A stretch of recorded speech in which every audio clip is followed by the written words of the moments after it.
Calm me down, roll me up, press me up against your lips. Let me fill your lungs, then breathe me out. California grown rap songs. You see the best comes out the west. Let me blur your lines, you won't regret it.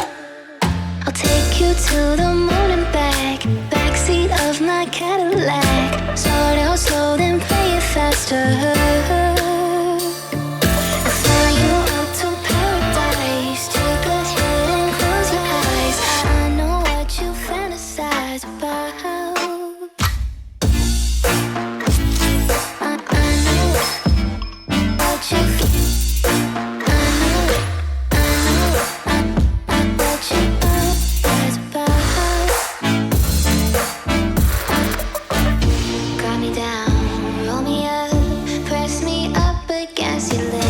Let me fill your lungs, and breathe me out. Press me up again. I know what you I know what you fantasize about.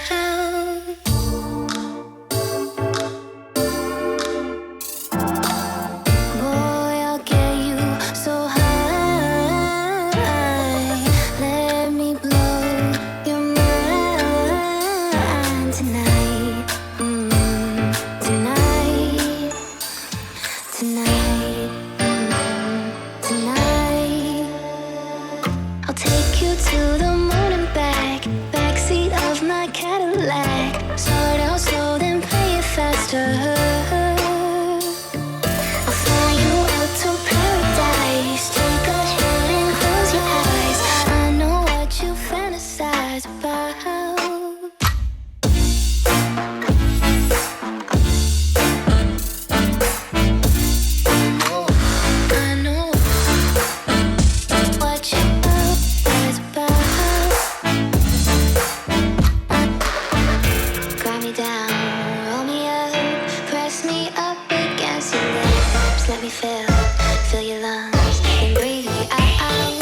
She told me there's no turning back. There's no use living in the past.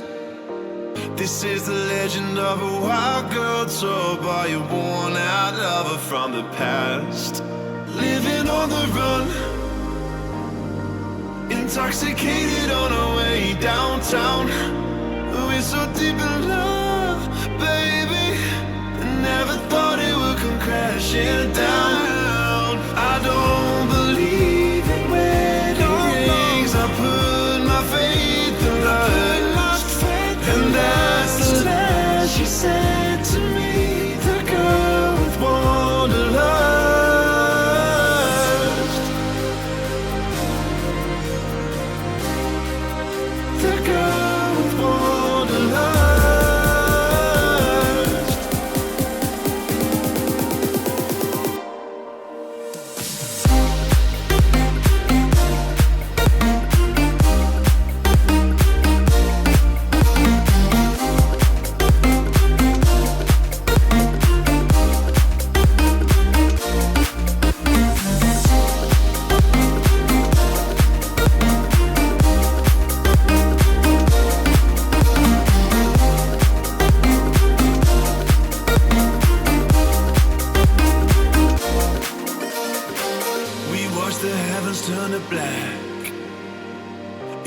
My sight was all I had.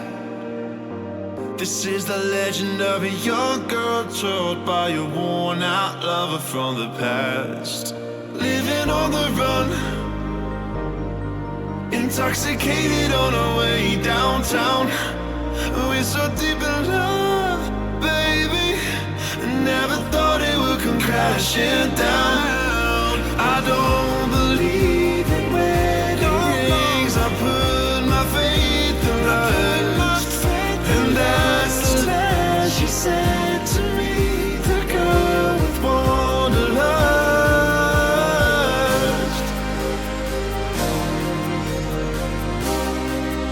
The girl with wanderlust.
Let your world fall down and your heart beats slowly. All along, I've been right here to help you write your story. When you're alone, I'm always looking for you. When you're alone, I'm always looking for you. All I wanna do is get through to you, talk to you. I can be somebody to change the way your heart moves. All I wanna do is get through to you, talk to you. I can be somebody to change the way your heart moves. I can be somebody to change the way your heart moves. I can be somebody.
your heart moves. All I wanna do is get through to you, talk to you. I could be somebody to change the way your heart moves. All I wanna do is get through to you, talk to you. I could be somebody to change the way your heart moves. All I wanna do is get through to you, talk to you. I could be somebody to change the way your heart moves.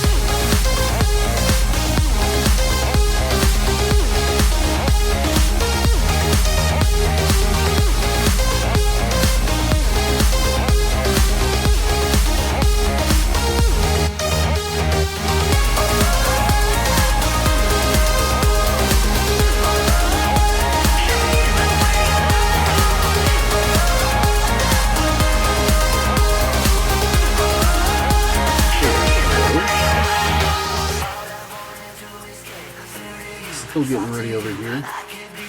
Always seems to take longer and longer every week. So many things on my desk. I could be somebody to change the way your heart moves. All the sweet, all the sweet, all the sweet, sweet juice. All the sweet, all the sweet, all the sweet, sweet juice. You know you need that early in the morning. You like the taste, but don't think hydration important. Let's add the water, can you hear your body calling? Early in the morning, early in the morning. All the sweet, all the sweet juice. All the sweet, all the sweet, all the sweet, all the sweet juice. All the sweet, all the sweet.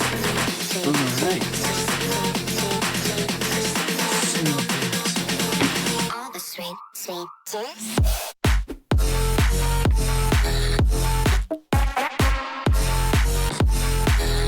All the sweet,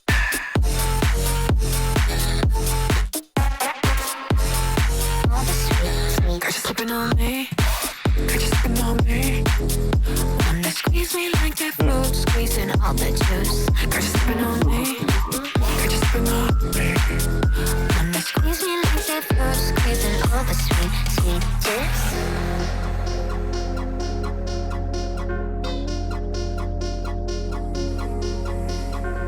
Up to your lips, you pour it down like you've been thirsty. So sweet, sweet sugar rush, not even 7:30. I got the vitamins, so you don't need to worry. You don't need to worry. You don't need to worry. All the sweet, all the sweet juice. All the sweet, all the sweet. All the sweet, all the sweet juice. All the sweet, all the sweet. Sweet, sweet, all the sweet, sweet juice. All right. Well, let's go ahead and kick things off.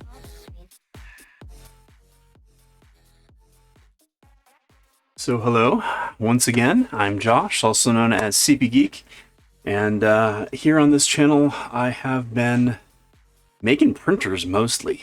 I also do a whole bunch of computery things like computer builds,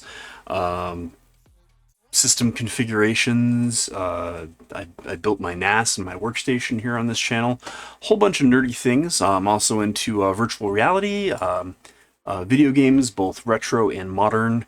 Can't see it right now, but behind me I have an arcade machine that I will be streaming from eventually. And a whole bunch of awesome things. But today I'm going to be continuing my Voron V0 build. Last time we had just completed the motion system. The belts are all in place and tuned, at least for the initial tuning. Given the nature of belts, they relax over time, and within the first 100 or so hours of printing, I am more than likely going to need to retune those due to them, loosening normally. And that's 100% normal. I got as far as the installation of my bed when I realized that I didn't have the appropriate wires to run from the Kirigami bed to the control board. I went ahead and snipped off the wires from the old bed and tried to use those, but it turns out that the wires that were included there are either too short or I cut them too short. Either way, I'm going to need some replacements, which means that I'm probably going to end up needing to figure out the appropriate gauge of wire for that scenario, which needs to be about 100 watts. And I have been counseled by those in the know that shouldn't be terribly costly in terms of actual overall cost. So yeah, that's pretty awesome. Also today, I wanted to go ahead and test out the Security Live text-to-speech bot. So when you type things, it says the things in the channel. It's not 100% working so much right now. I'm not quite certain why that is, but you know, it's worth checking out. I was just happened to be on Security Live's channel last night, and they were testing out the or showing off the TTS bot while working on their stuff. So he basically put it up for public use, more or less, and I decided to see if it would be a good fit here. And Security Live is big on the Maker Deck channel. Wow, can't think of the words for the stuff.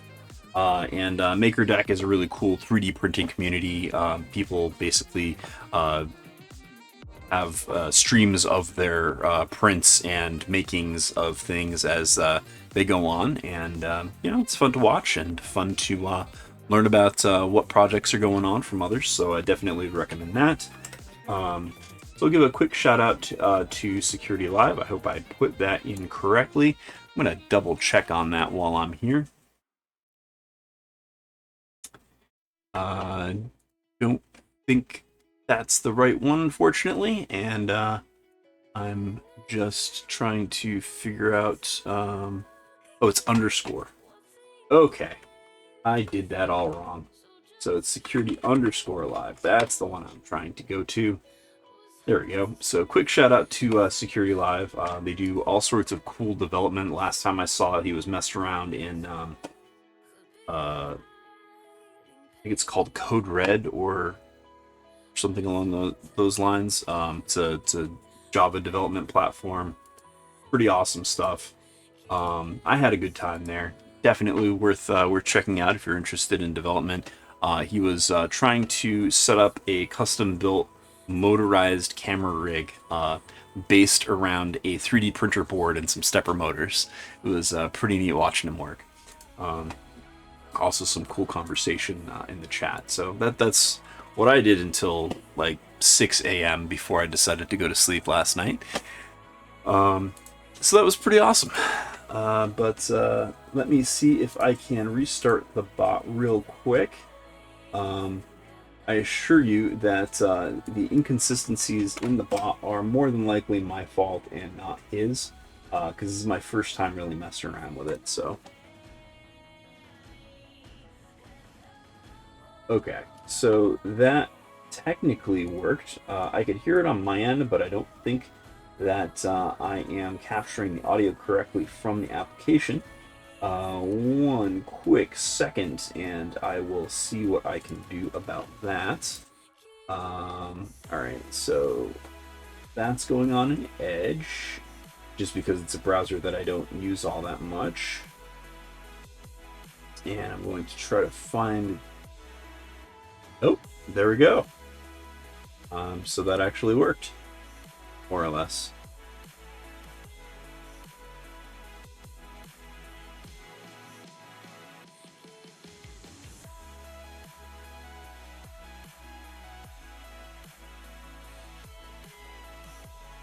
Oh, it just didn't get captured. I see. Well, I'm not going to spend too much time on this if it's not working for me here right now. But it'll be worth it in the near future to check this out. And just to show you what I'm working with, you just come on over And go to my desktop here. Desktop.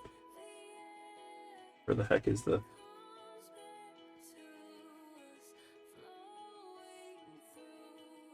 Oh, that's it. And let's go to the TTS page and see if that will work. So if I go... Okay, so that connected properly. I do a test.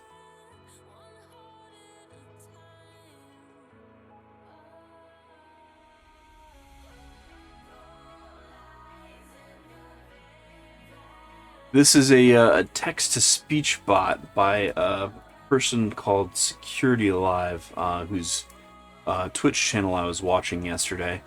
I'm not certain why it doesn't appear to be speaking the text now. I was testing this out before the channel, and things were doing pretty well.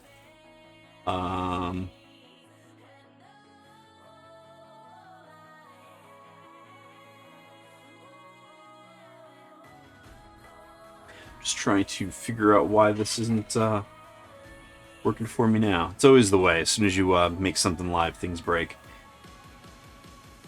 So it says stuff, it just doesn't say the things that are being typed for some reason, despite actually showing up here.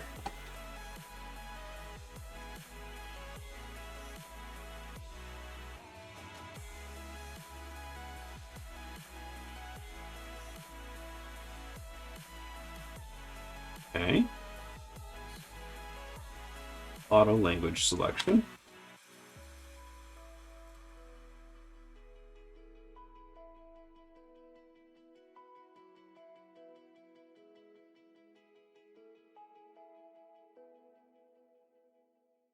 Alright, yeah, that's broken and I don't know why. I'm just going to turn this off and move on for now. Sorry about that. Again, this has nothing to do with the quality of Security Live software. This is definitely an issue with my personal implementation, as I have really not given this too much time in testing. Just the last, like, maybe half hour or so before I started getting ready for the stream. Anyway, so beyond that, I hope to get the TTS bot working for next time, but I went ahead and switched it off for now. Meanwhile, let's go ahead and continue with the V0 build. Let me see here real quick. Yes, I'm receiving you. Says, are you receiving me? Yes. The reason I was messing around with the TTS bot to begin with is because I was hoping that it would go ahead and read all of the messages for me as they come in, and I would be able to respond to them more easily. At least that's the idea, so we'll see how that works. Just setting up my B-cam real quick here.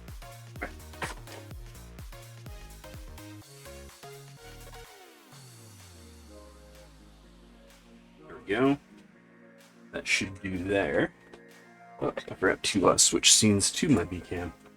Alright,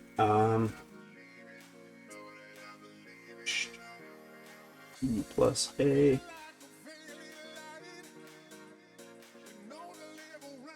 Not the best of scenes with my messy desk, but it will do as a start.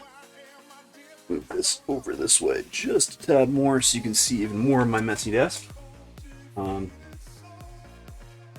So I'd started to take a look at my various electronics situation, as I know that that's going to be fast approaching. So instead of a Raspberry Pi, the system that I got is actually equipped with a CB1 compute board. This is a Big Tree Tech model. So this is a Raspberry Pi sort of kind of equivalent. It actually uses a Raspberry Pi compute board style device. So it's this thing here under the heatsink is the actual computer board, and it attaches to this breakout board which emulates Raspberry Pi. So if y'all haven't seen one of those before, this is what I'm going to be using as the primary computer to run Clipper on for my V0 build. It's not quite as powerful as a Raspberry Pi, but it should be plenty fine for running Clipper on my V0 and running a webcam. It's got Ethernet on board. It's not fast Ethernet; it's only 100 meg, but it should be just fine for my purposes of a 3D printer. It's great stuff. So I look forward to testing that. One of the things about this, however, is I'm not sure if I can directly use Raspberry Pi images from the Raspberry Pi Imager or not. If not, I may have to install a raw Debian Linux operating system on this and build Clipper and Fluid myself, or Mainsail myself.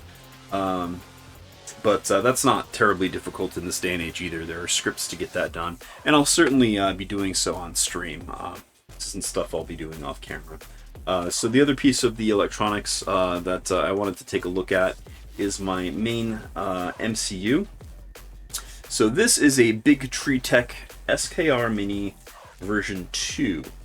It has 2209 drivers, which are great for doing any sort of 3D printing. That's what I had been using on my V2 until just yesterday, really.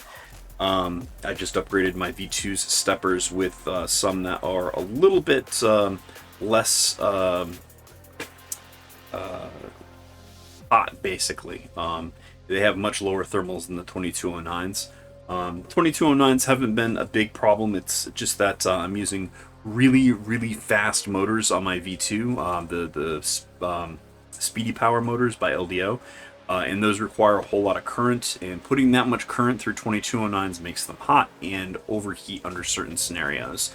I wanted to kind of try to avoid that, but this shouldn't have that issue.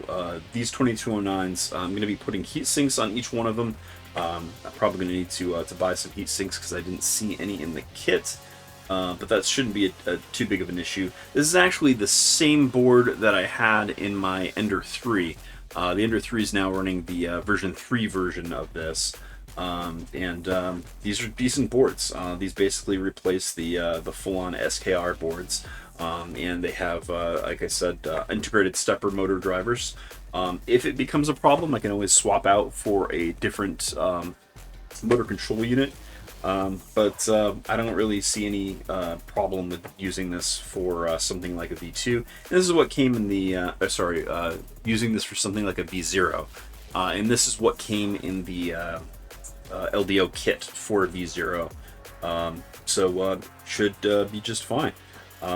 So this will connect to the Raspberry Pi via USB for control. The heaters, fans, motors will all plug into this, and should be good to go. I just wanted to see what was what on these and take a look at the electronics. Most notably the CB1, because I wanted to figure out what is required, if anything, different from the Raspberry Pi. To the CB1. So we'll end up going through that together a little later.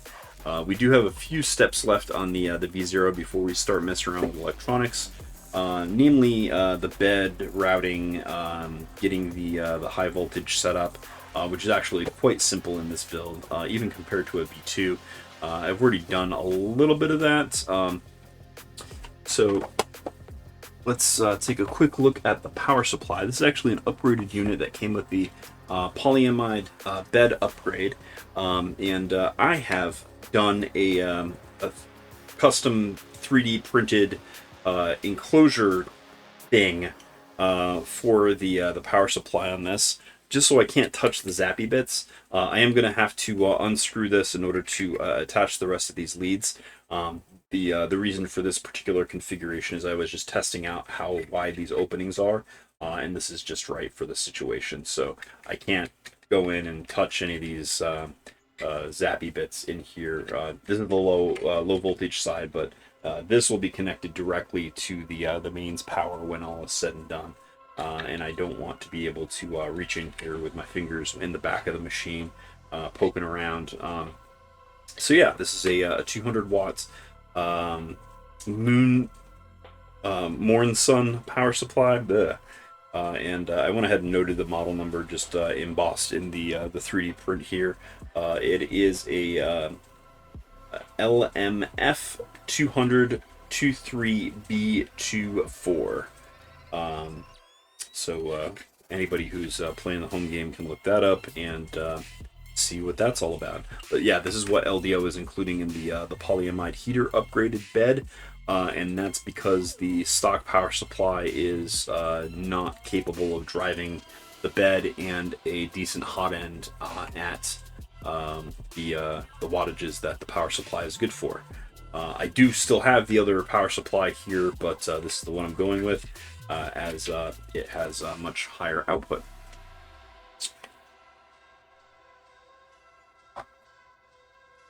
It just happened to be on my desk, so I figured I would show that off in the print as well. I may have shown that on stream already, but it's a cool print. I'm kind of proud of it, and that will be available at some point soon. I've already linked to it in the Voron community, so if you wanted to go on the LDO chat channel on their Discord, you can go ahead and download my STL from there. I just uploaded it to Discord. I will be available in probably a GitHub repository at some point, but I need to, create a GitHub account and go ahead and, set that up, which I have not done already. Meanwhile, let's go ahead and put the printer on the desk here and take a look at the current state of things. So, let me raise that up just a tad.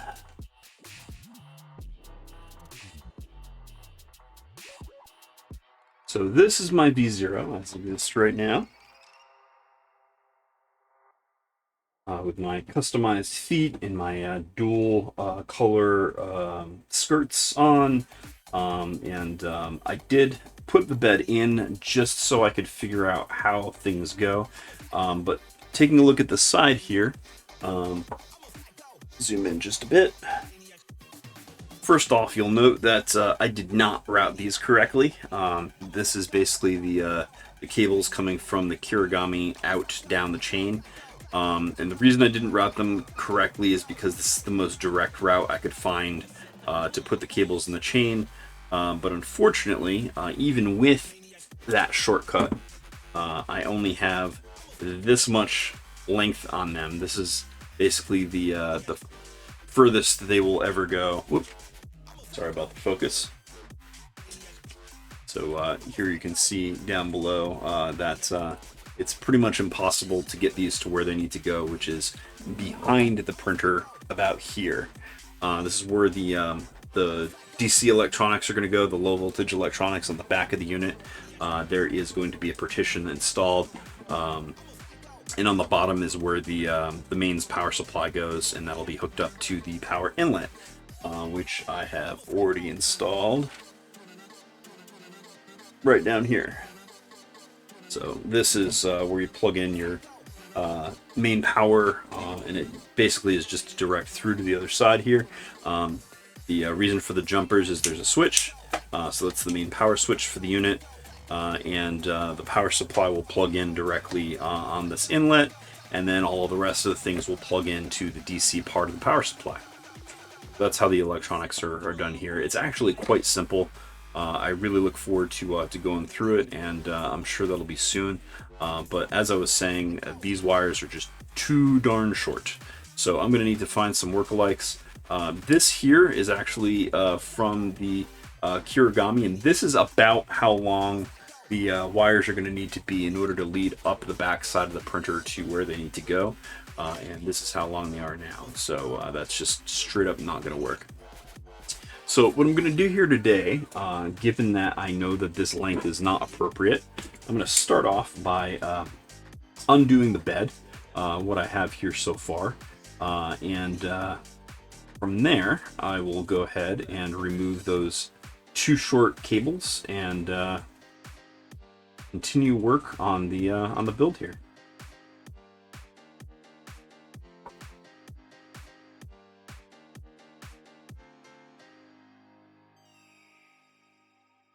Mom asks, are we done with motion?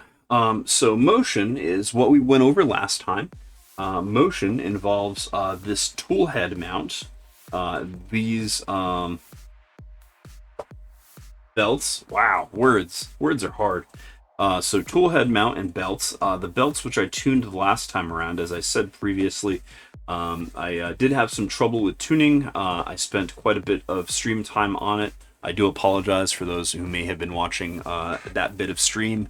It's really boring, and I probably should have done it off stream, but I really wanted to get it done, and it's done.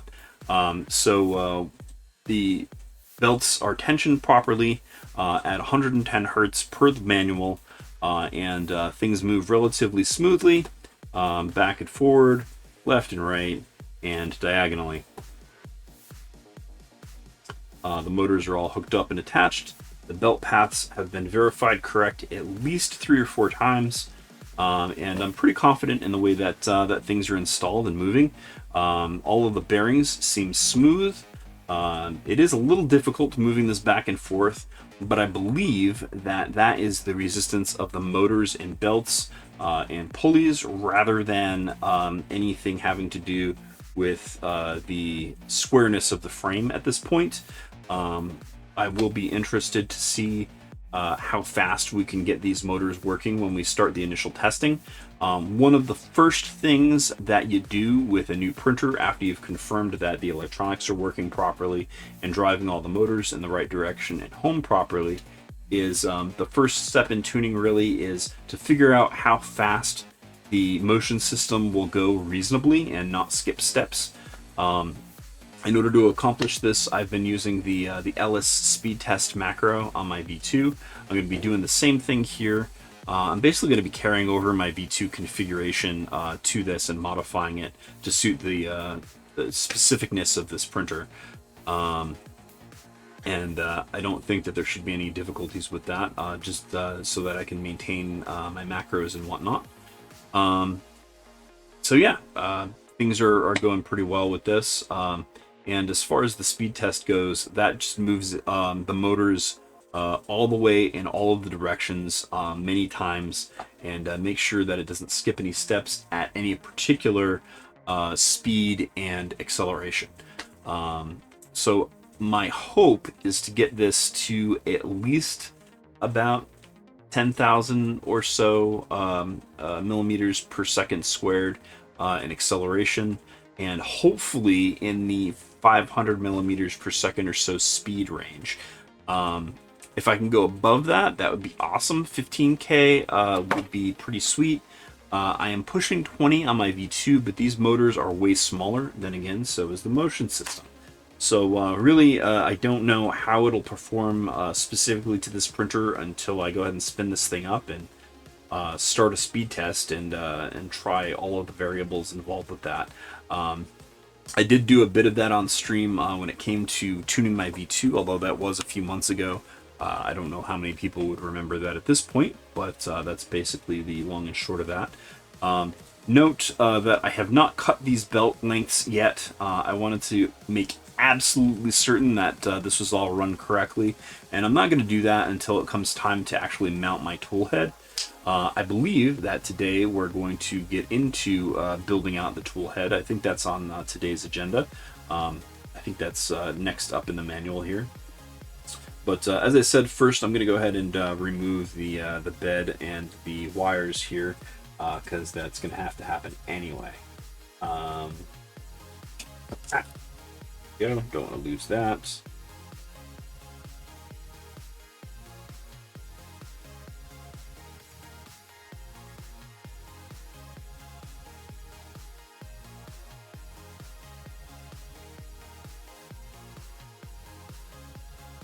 And I am using the printed versions of these nuts here. I do have some nuts that came in the LVO kit, but I liked the look of these a little bit better. I don't know about how well they operate. Also, I'm using screws that are relatively short on this bed.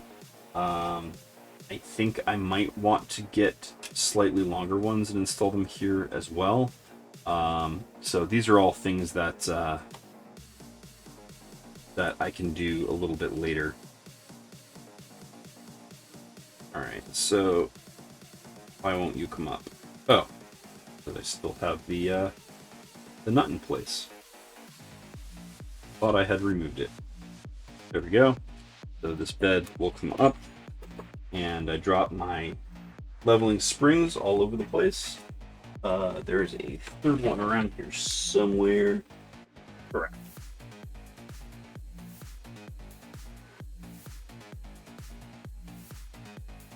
Well, I'm sure it'll turn up. These leveling springs are relatively large and bright yellow, so I don't think that'll be too big of a deal. If I have to tear apart my lab, then so be it. I'm just not seeing it around, and you like to roll, so.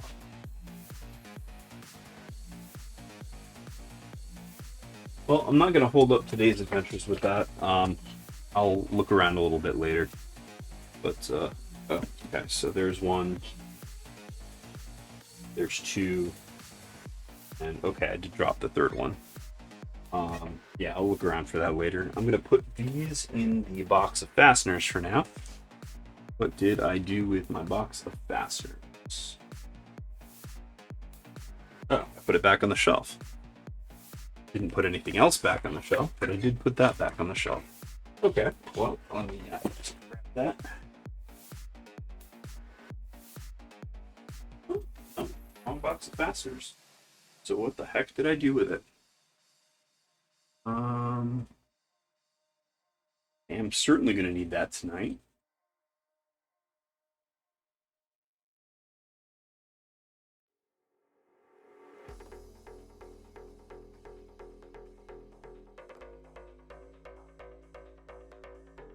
What could it be?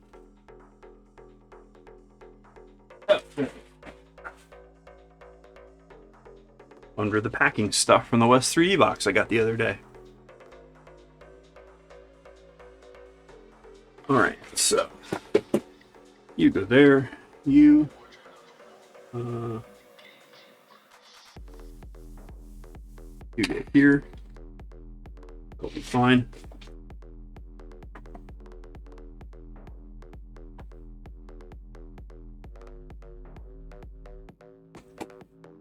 Alright.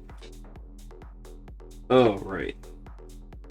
Okay, so I already attached the ferrules for the bed to the Kirigami. So in order to get at this more easily, I'm going to go to the back here. Oh, no, this orientation will work just fine. I don't think you can see down in there, but I'm just going to go ahead and detach these wires here. Put up. Pull some of this. Oh, okay. I attached this end of the drag train too early. So let's go ahead and detach my zip tie here. That will come off. And these wires should be able to pull through from the bottom.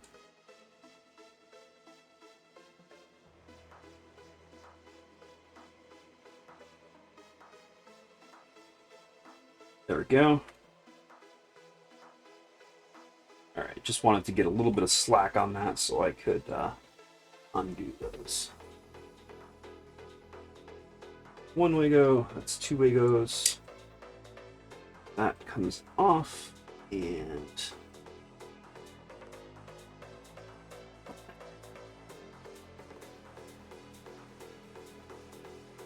kind of stuck. Oh, there we go. The way go wasn't all the way open.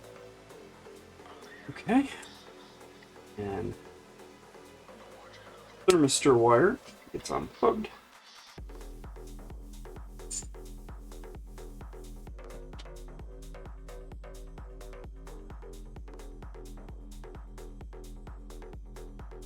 Okay. Looks like I would have to recrimp that anyway. It's a bad crimp.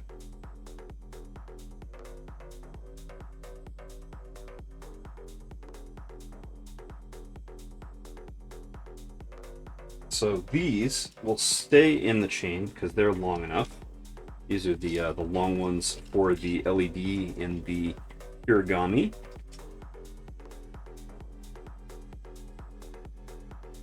Those will stay put.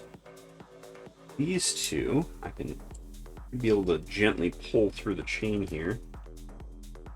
Okay, there's one. And as you see, this just straight up isn't long enough. Probably going to end up using this for some other purpose. No reason to throw that away. That's really good insulated wire. There's the other one. And here is the ones for the thermistor. It seems to be getting stuck. What are you getting stuck on? Okay, so there's one of them. That's the one that popped free of its crimp. This one seems to be getting caught up on something in the drag chain here. Not certain why that would be.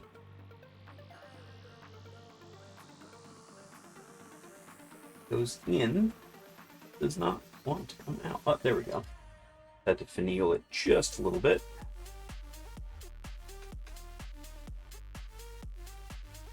I think it's getting stuck on the other wires that are in there.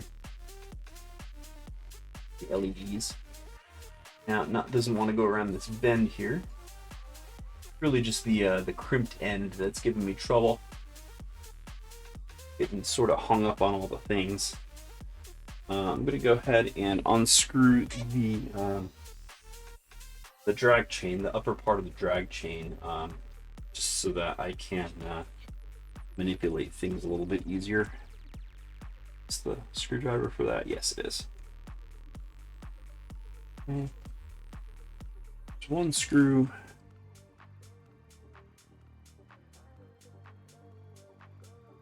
There's the second screw.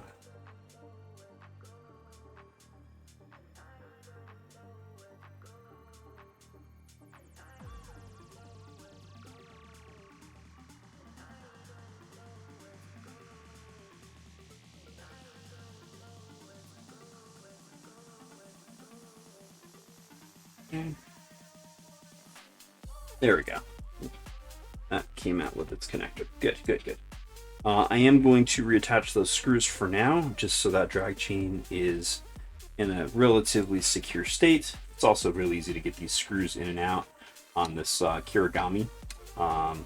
The drag chain mount for the Kirigami is really easy to use.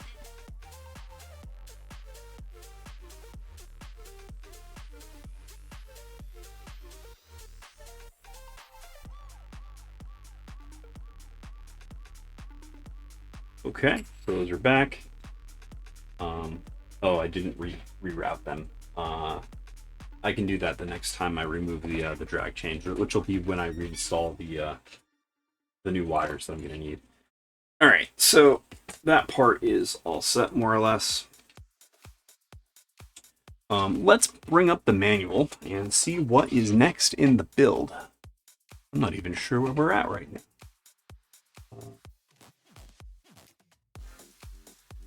V0 manual.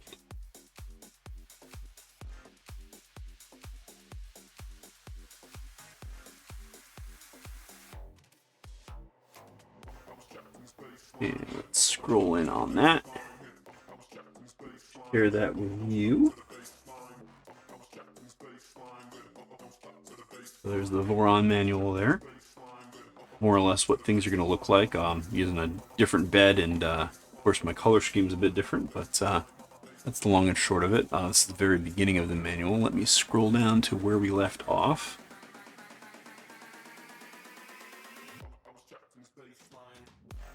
I think it's about halfway through the manual and maybe about 60 or so percent of the way there.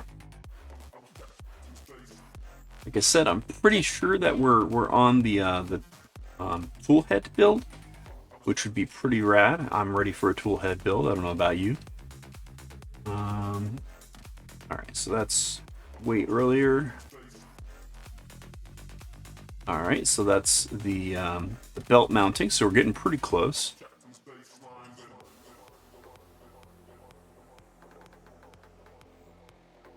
And there's the bed mounting, most of which is slightly different, just due to the kirigami.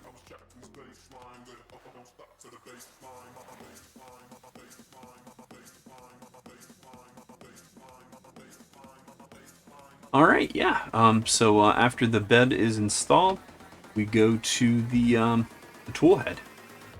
So looks like we've got some heat sets to install. That's cool. Gotta find the parts for the tool head before I begin here.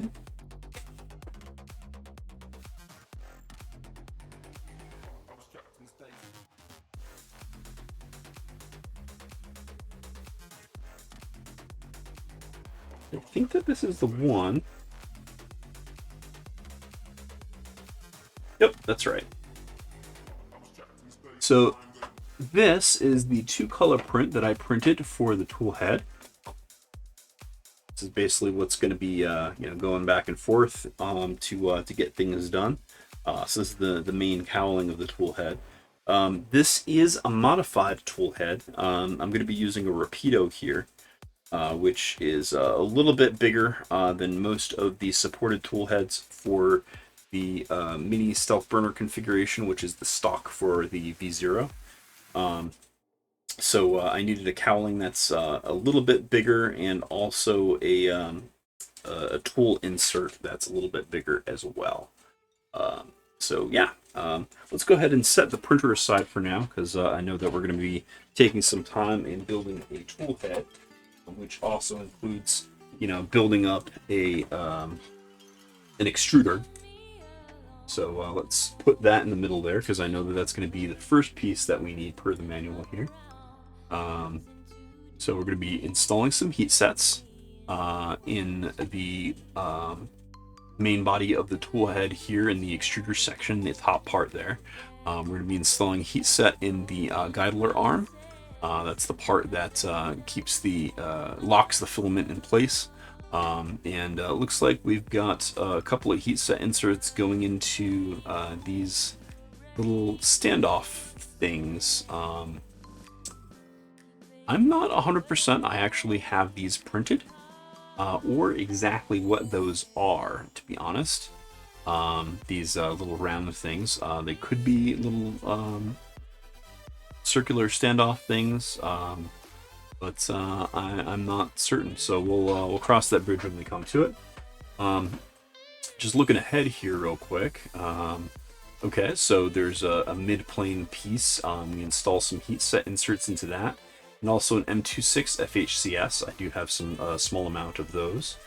And also in the mid-plane bottom portion, some heat set inserts.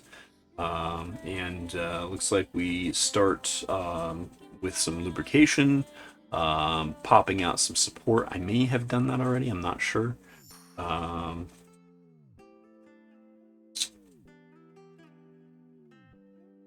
And I'm just looking through. This seems to be a pretty decent extruder build.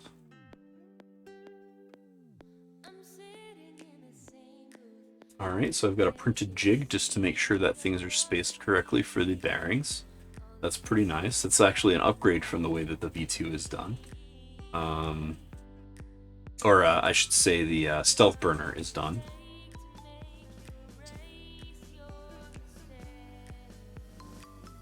Oh, I'm gonna need some super glue.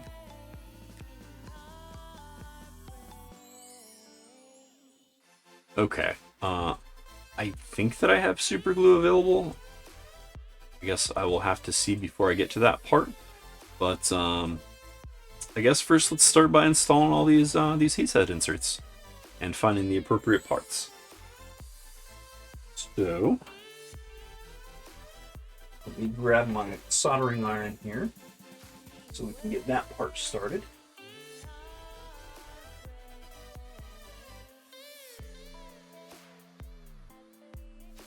Oh, it's on my desk already.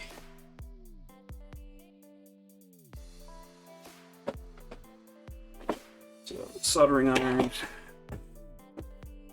folder.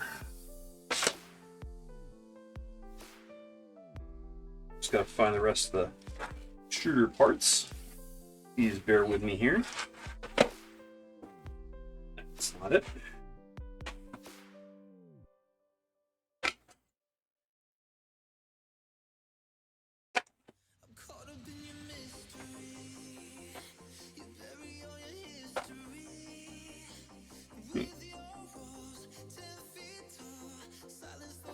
Oh, those are in this box.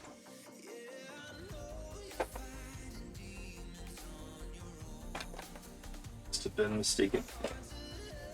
Okay, that's fine.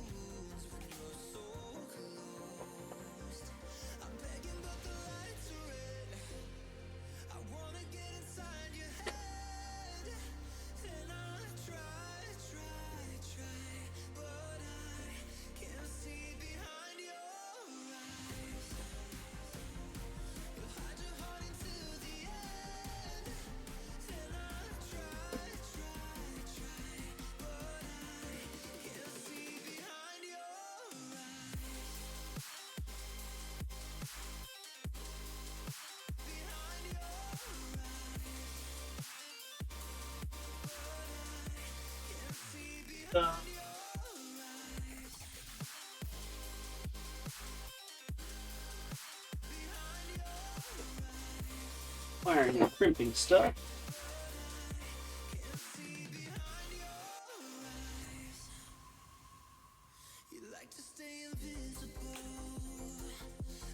Gonna switch stuff.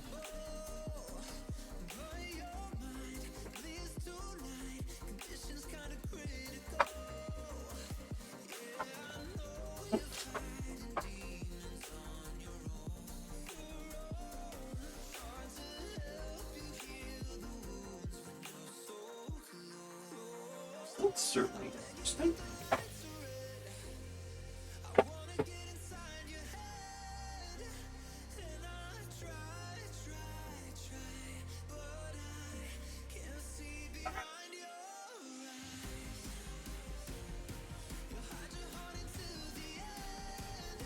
Found the rest of my tool head stuff. Is most of it anyway. Okay. Well, if we need to print stuff off, V2 is actually in good working order right now. Just put a new bed on it, so I have a full bed worth of space to start printing stuff.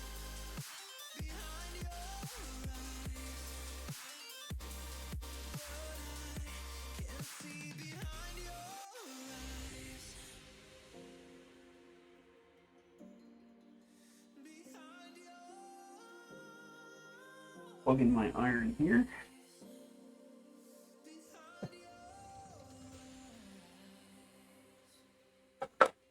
You there, put you there.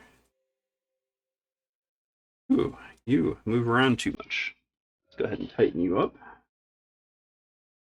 Tighten you up. Okay. Turn you on, get you up to temperature. Alright, so this is the special one that I'm going to be using. That's the two-color print that I'd looked at previously. My initial prototype for this was this, and this is the two-color print version, but I just left the two-color portion blank. I kind of like this option, but I decided that the two-color print is just too attractive. Now, I went ahead and test fit. This is the mid-plane here.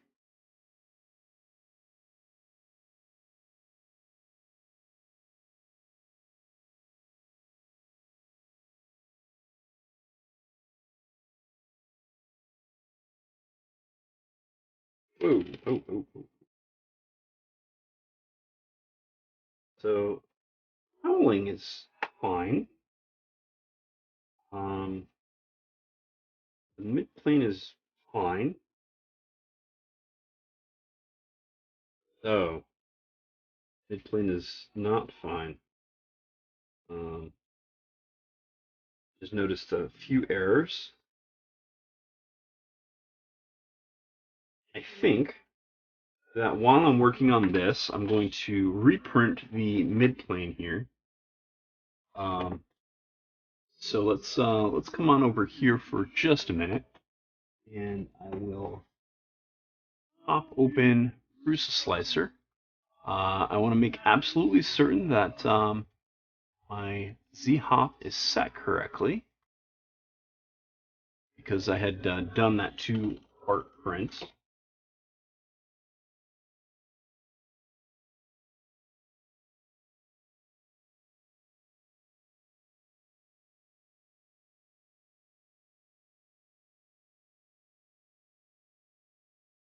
Dang it.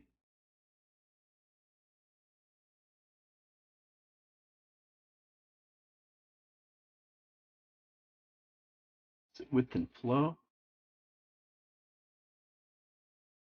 Just trying to figure out where that is.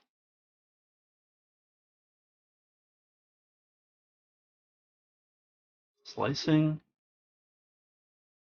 So there's curve smoothing, slicing mode. Is it in printer settings? It might be in printer settings. Extruder.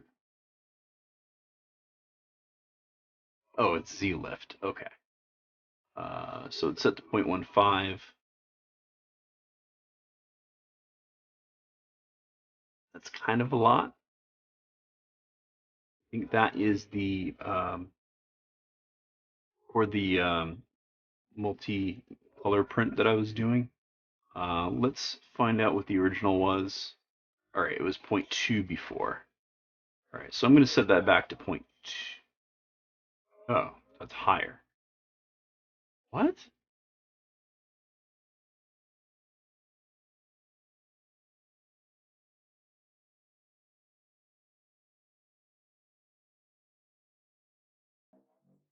Tracked 0.7,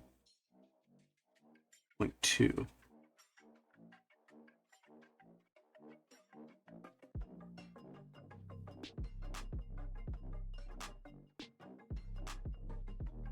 Okay, that's fine. I'm just going to leave it. I think that should be good.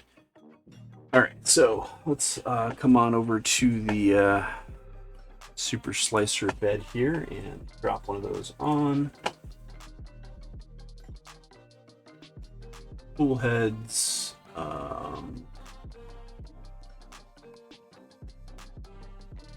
Mini StealthBurner mid body. Yep, that's the part I'm after. And I'm just going to toss it here and slice and send to my printer, upload and print. And we're going to take a quick look at the printer as it is.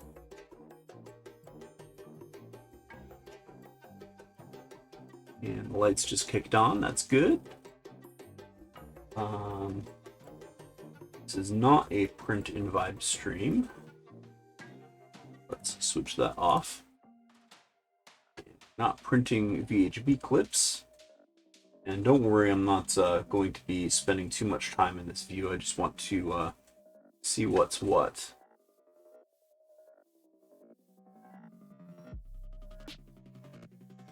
What's printing? Voron V0.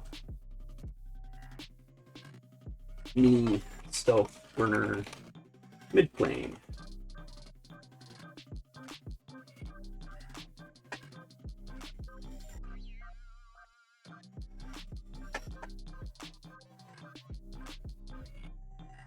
And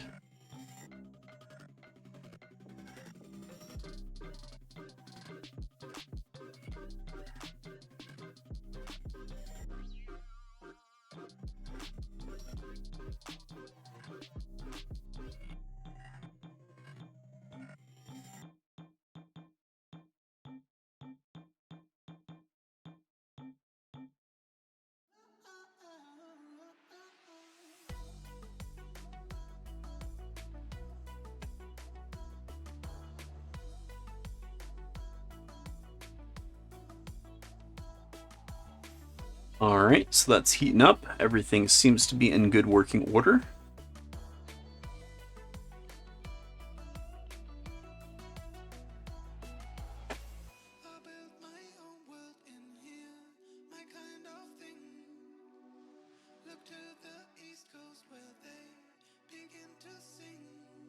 Let's go ahead and continue here.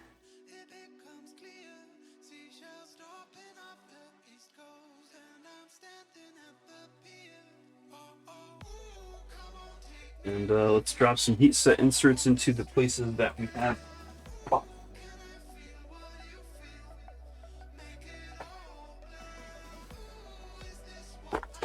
Set this here for a minute. Grab a couple of heat set inserts.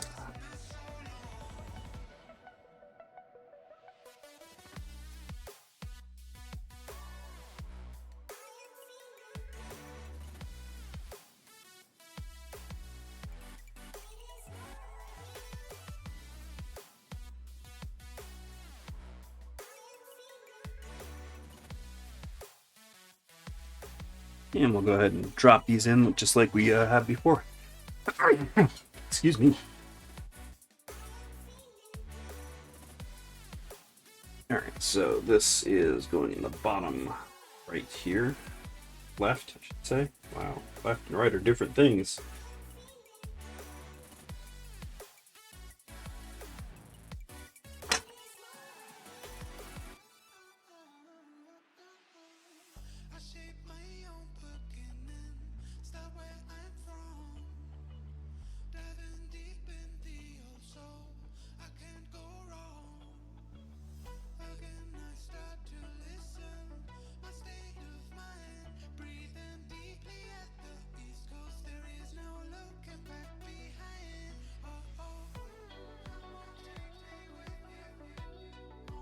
Now these heat set inserts actually bottom out into the places they belong.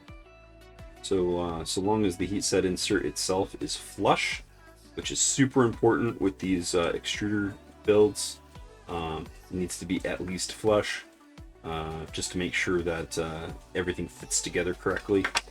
Things should be just fine.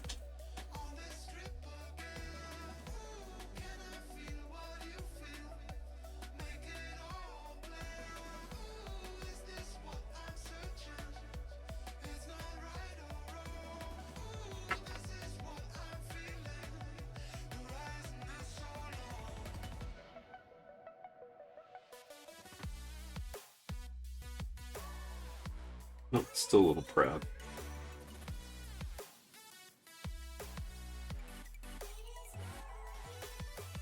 There we go. Oh, melted that side piece just a little bit.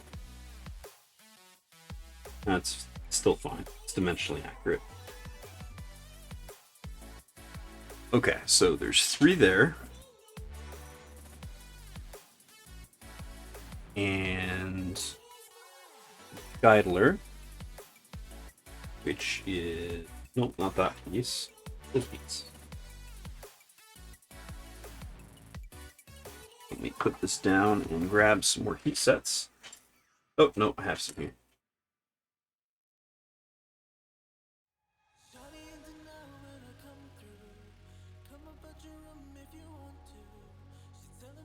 Now, this is actually inset a little bit. This has to go down just a little further.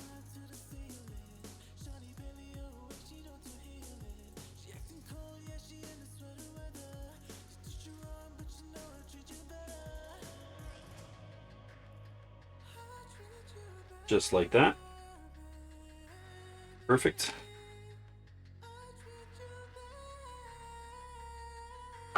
Now, I'm still not so sure on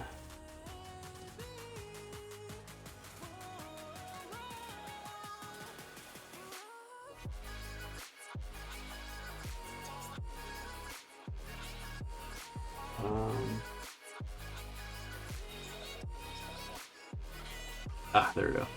I'm not so sure on these here. How this works. So I'm gonna need to figure that out.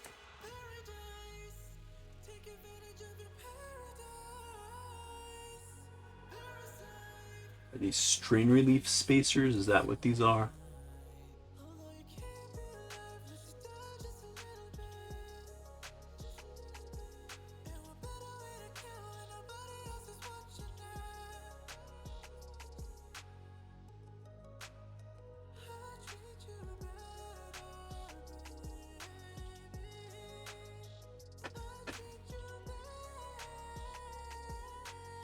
Yeah, that's exactly what they are.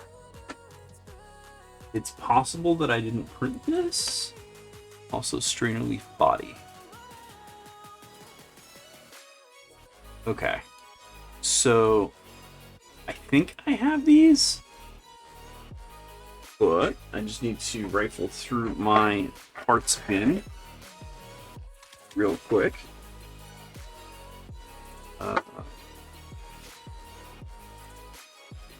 Okay. Is that the right part?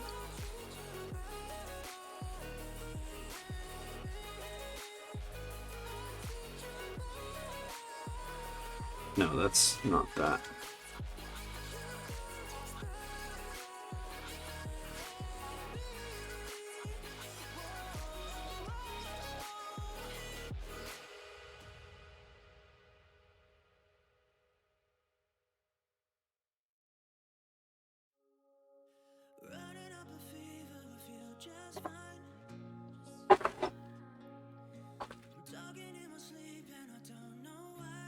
Panel mount, panel mount.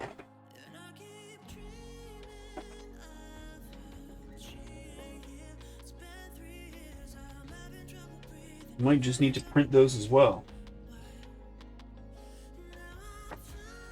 Interesting. I don't recall having seen those pieces in the past, so see what we do. Let's take a look in on how that print is going. Looks like we're not quite up to temp yet. We're at about 90 degrees out of 100. I'll just have to keep an eye on that.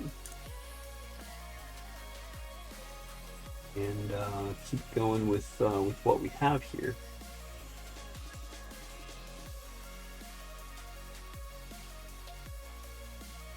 So,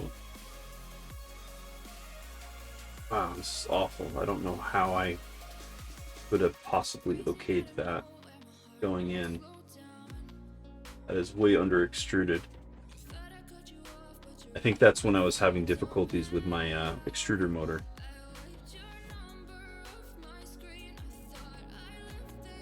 The rest of these parts came out great though. I'm just looking through them real quick to make sure that there are no problems.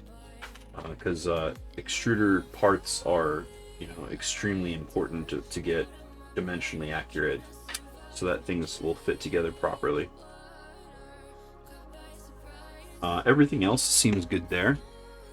So let's see what else I need to put heat sets into.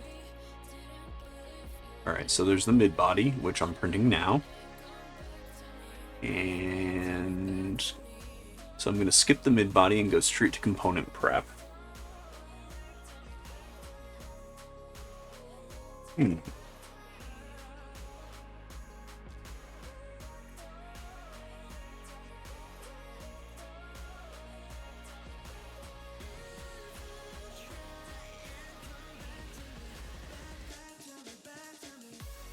Okay, that is the right part. Oh, just hold it up and you can't see. So this is, I believe, what we're looking at now, as far as that alternate colored part in the manual there. On page, what page are we up to? 153. So I've already removed the support material for this, and that's what we're up to.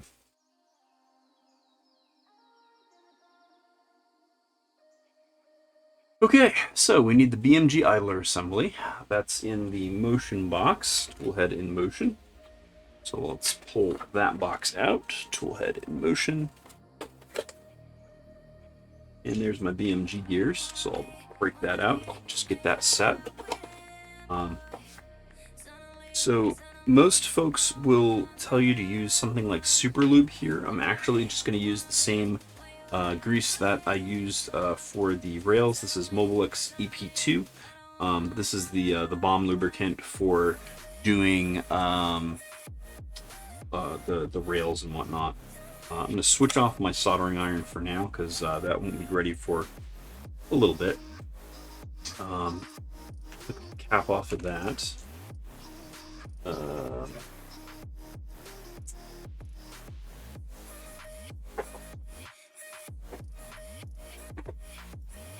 And this is the spent Mobilix EP2. I used an entire thing of it between my V2 and my V0. The V2 has way longer rails and a whole lot more of them. So I just went ahead and moved the blunt tipped needle over to this to get more precise movement out of things. And where did that bag of BMG gears that I just took out of this box go?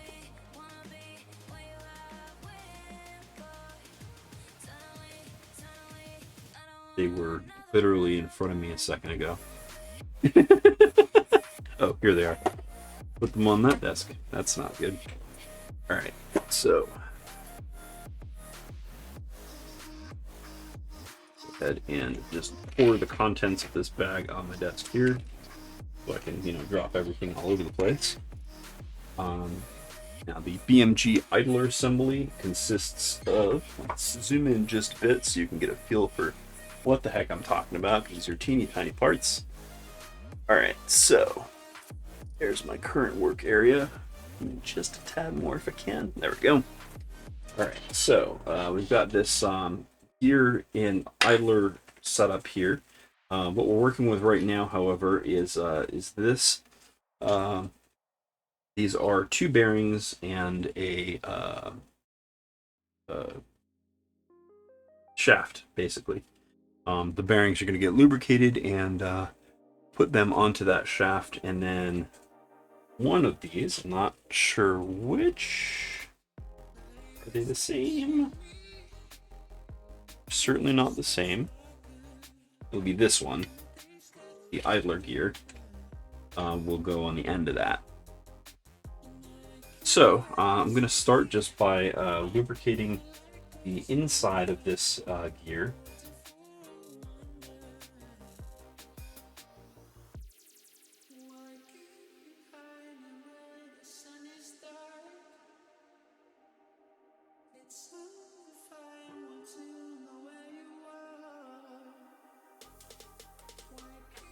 Right, and this whole shaft is going to get lubed, so go ahead and move the shaft through here and use that sort of kind of as my applicator here for the lubricant.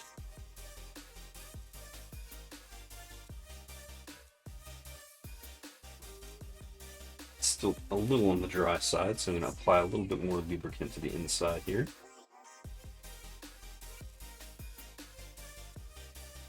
Right. Again, using the shaft as an applicator because I want to get that full of lube as well. Just going to go ahead and work that in here, making sure that every metallic bit is full of grease.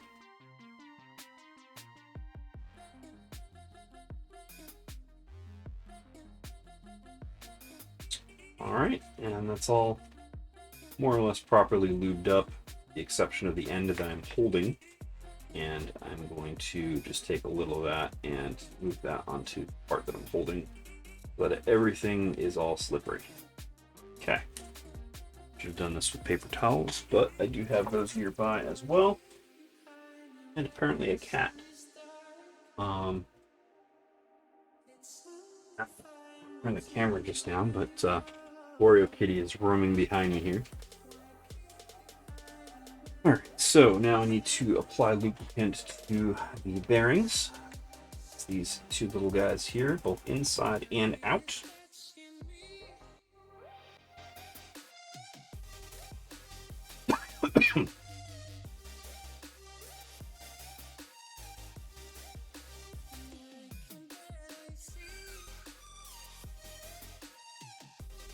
A little excess on my finger here.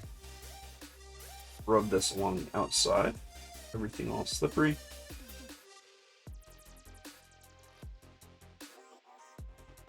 Okay, so the inside is more or less filled with grease. That's great.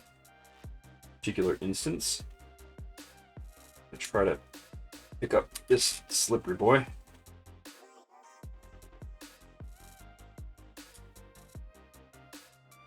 Okay, shove it on through. We'll eject the grease on that side. See that little blob at the end? And I'm going to use that to lubricate the next one. I'll try to put the blob inside there and then push that on. Rotate these around. Everybody all nice and slippery. I'm using the excess to lubricate the outside. If you can actively see that. Anything that sort of spurted out from the ends there, which there was plenty of extra lubricant in there, I'm just smearing around the outside of these bearings.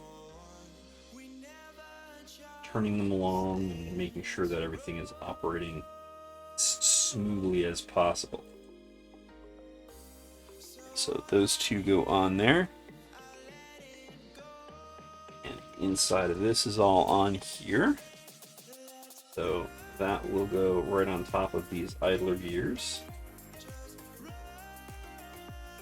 And everybody is all slippery. Cool. That's all packed up with grease and doing nice.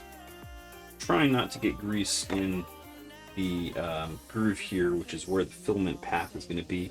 I'm actually going to wipe that down with some isopropyl as I'm building this, just to make sure that it is not lubricated. And that's going to be pretty important moving forward. Because we don't want the mating surfaces for the filament to be greased. If they are, it will slide rather than being gripped by the gear, which is what the whole extruder process is for. Everything appears to be up to temp in printing. Let's just take a look to make sure that things are going okay. Two.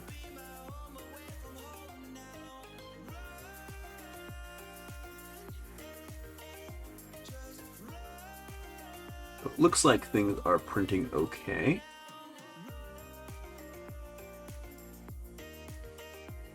Just want the tool head to move out of the way so I can see it, although it is a relatively small part, so. Yeah, I think that went pretty well. What's the ETA on this? Estimate 46 minutes. So it should be done my time 11:18. It is 10:30 now, so yeah, about 40 minutes or so.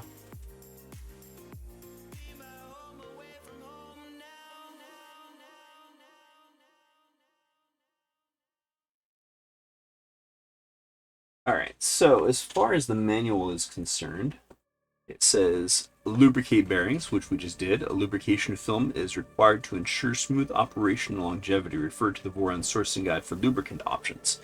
Again, I'm using Mobilix EP2. Most people will say to use Super Lube. I did the same thing with Mobilix on the V2 and it worked out just fine, so I'm sticking with that. It's what I have. I don't really have any Super Lube right now. Added strength. The screw is there to provide extra strength to the guidler component along its layer lines. Okay, so we're gonna go ahead and build up the guidler and stick that on through and attach the bearing assembly, or the idler assembly. So we need an M210 self-tapper. Now, the M210 self-tappers that come in this kit specifically are pretty terrible, in that each time that I've used them, I've ended up stripping heads on them. But I'm going to start with the self-tapper and see what happens, and if I need to move to a machine screw, I can certainly do that. That's what I've been doing on some of the others, is just using machine screws, M210 machine screws, rather than M210 self-tappers, and they tap just fine into plastic. So that's what we're going to do. Alright, where is that assembly that we were looking at, where these are held? That one? Not that one. Oh. Over here. Okay, so, Okay, so it looks like we're just literally pushing this through.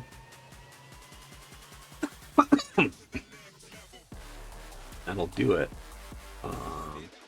Just trying to find out what orientation they want this in.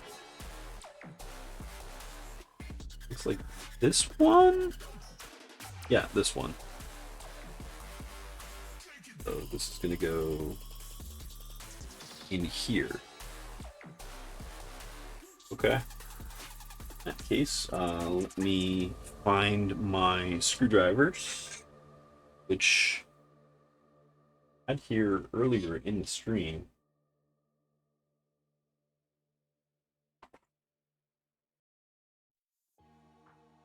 Anytime I move things, I lose other things. That's the way that things go. I'm gonna go ahead and set my leveling screws in a box of purple things.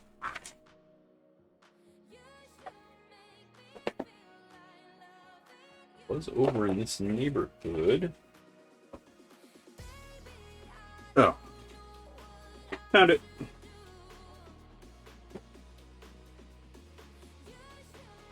So screwdriver. This is going to require a, I believe it's a 1.5? No. Yeah, 1.5. Let's grab the wrong 1.5. Alright, so let's go ahead and try to put this in as good as we can without stripping things, preferably.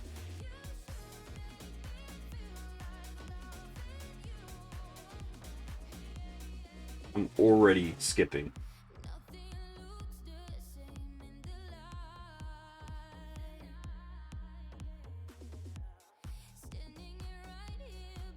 Yeah, I think it's stripped already. Let's grab Allen key version of this, because it's a little bit more precise.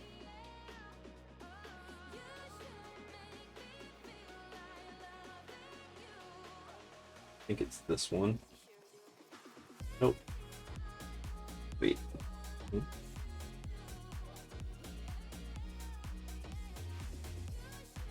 Yeah.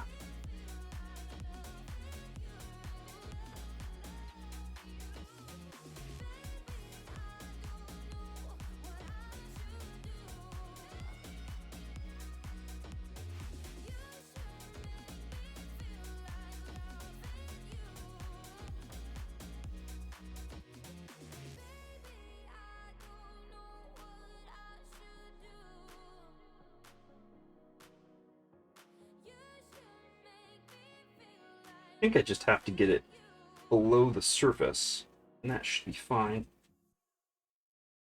I think that's the end. Okay, so I'm just going to leave it there. All that does is applies, per the manual, it gives the layer lines a little bit more strength so that this doesn't crack. I don't know why that's specifically required, but I guess they found in testing that that it was. So that's the end of that. All right, so the geared part goes in the back. Okay, get enough of that to stick in there. And then that just goes in there like this, and then it pushes in. So I want to get the shaft lined up so that just goes in the printed part as straight as possible. And we'll go ahead and push down so it clicks. Okay, that clicked, and now I don't know if you can see this easily, but the moves freely on the shaft. This whole idler assembly moves very freely on the shaft. Now, as I said, I am going to wipe that down with just a little isopropyl because I don't want any of the lubricant getting in the filament path. And IPA is sort of the easiest way to sort of clean that up a little bit. So I'm just going to grab some paper towels here. Where did my IPA go that I had earlier today? Oh, right in front of me. Best place to hide something. So I'm just going to put some of that on paper towel.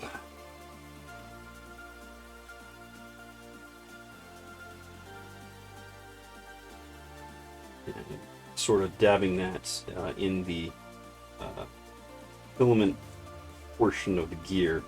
I don't really care about the other parts of the gear. I'm actually going to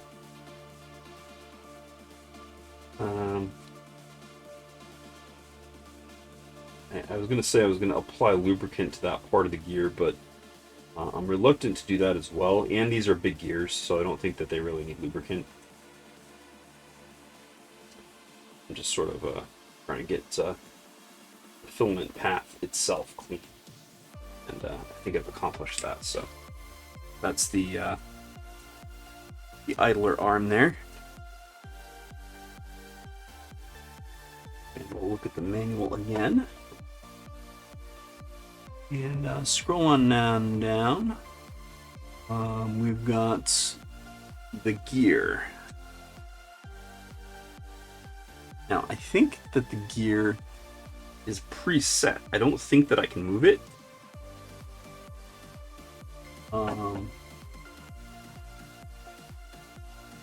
So this is the gear assembly here. And I think that it's already, press fit. I can't move the shaft on this at all.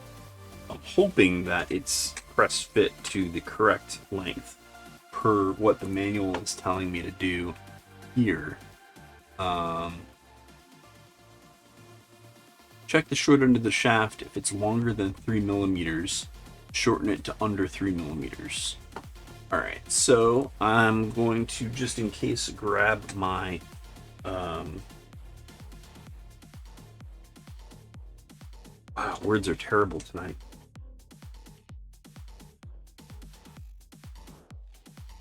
Calipers. Wow. Let me track down my calipers here. Excuse me.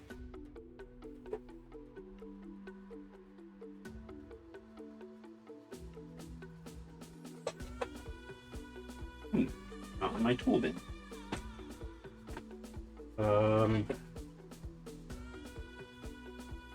Does not bode well.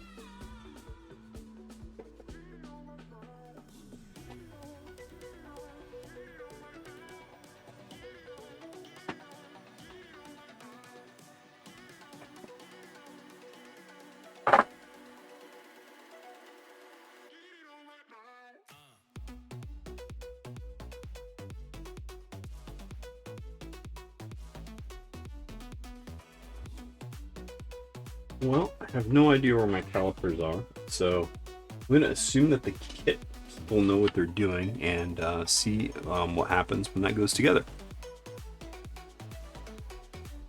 Because I don't really have a way to trim that anyway, at least not well. So check bearing fit. The bearing must slip on and off the assembly to allow the gear to self-center. Do not shim into position. Pressing the bearings on the shaft will damage them. Lightly sand the shaft if required. Okay, what bearings?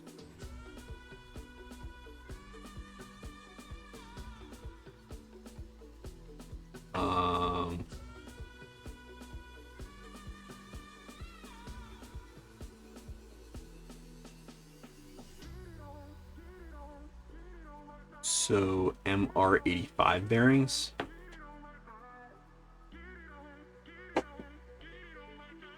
I'm hoping that I have those in my kit here.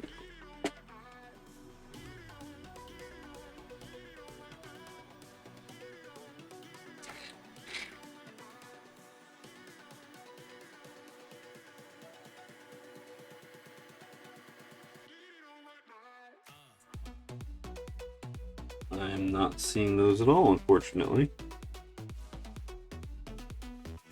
Maybe they are in my toolhead in motion box.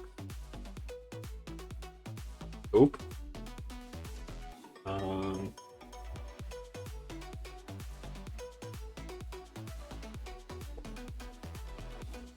Ah!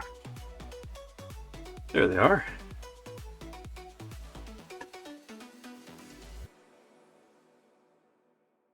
MR85 bearings. Perfect.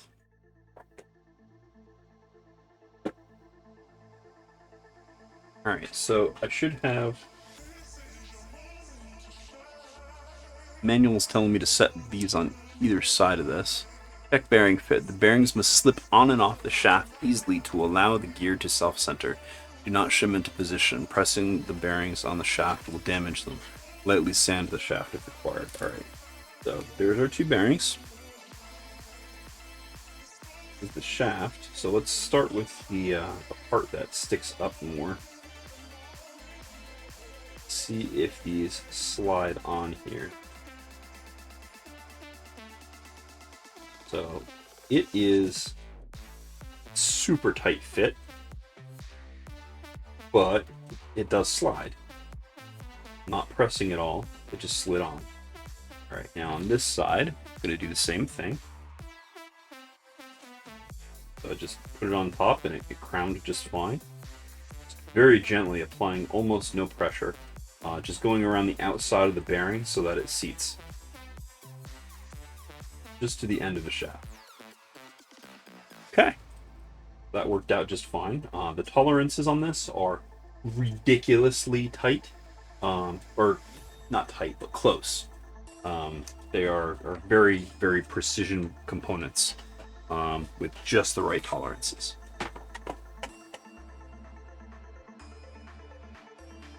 So I did not force those, I just went around and made sure that they fit correctly. Alright, remove the bearings from the shaft after checking the fit and continue with the assembly. Okay.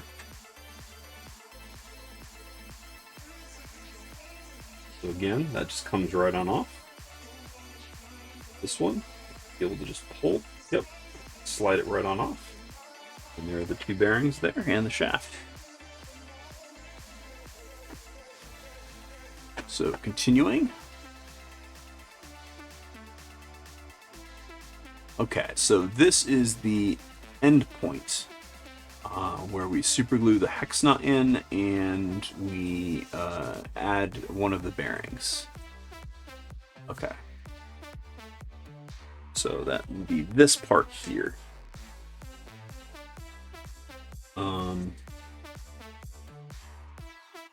Let me see if I can find some super glue in just a second. For now, I'm just going to go ahead and pop that that bearing in. So that will go here, and if tolerances are correct, this should just slot in nicely, just like it did with that gear. So here we have it crowned, and I'm just going to push down a little bit. And the tolerances are perfect. It does stick up just a bit, so I'm going to not press, but go around it just to make sure that things are seated fully. From this side, I can see that there is no gap left, or all the way around.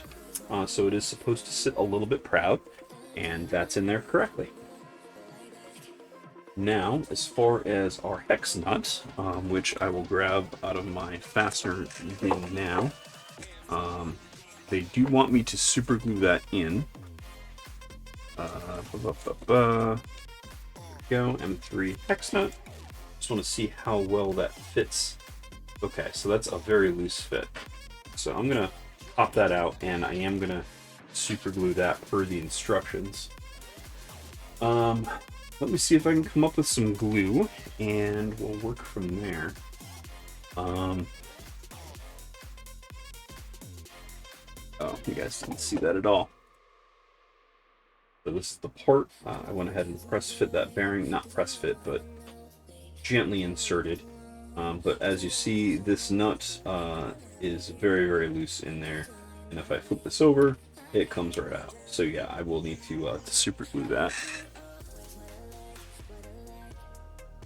So let me go ahead and dig into my drawer here and see if I can locate some super glue. A bunch of drawers and a bunch of things, and I know that I'm running short on super glue. Should have a squeeze tube of super glue around here somewhere. I really need to, I could mix up some 2-part epoxy. I do have that and know where that is. And it would be overkill compared to super glue, but it would do the same job.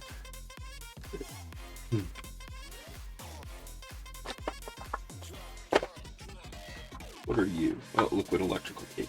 That's not for this.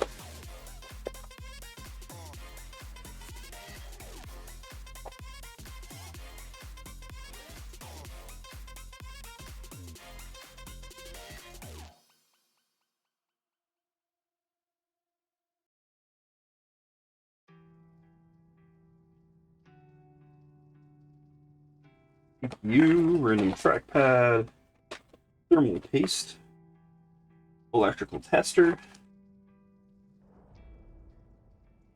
self-stick cord grips.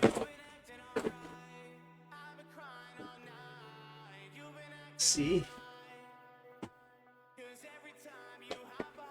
Really hoping that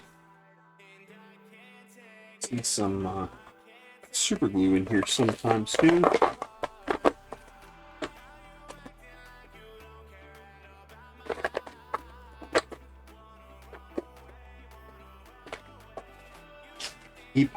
EEPROM programmer, camera battery charger, mini tripod,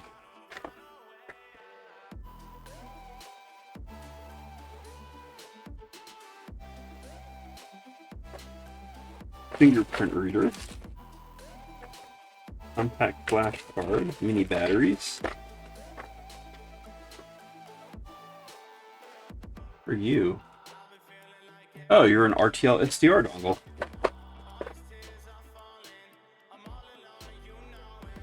Wire strippers, those actually don't belong in this drawer.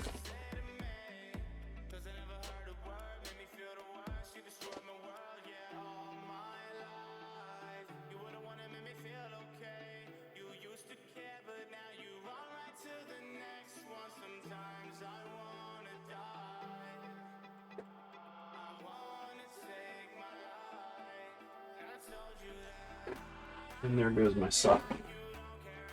The not hot run.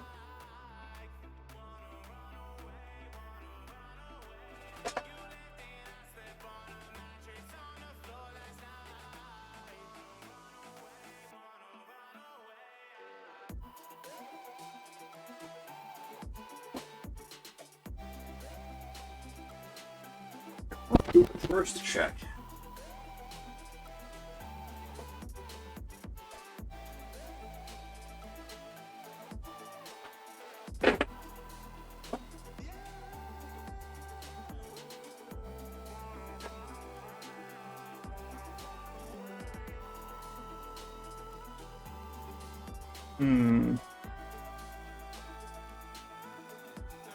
All right. I have one more place to check with some drawers. Hang on for just a second. I will be back. We'll get this done.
Alright.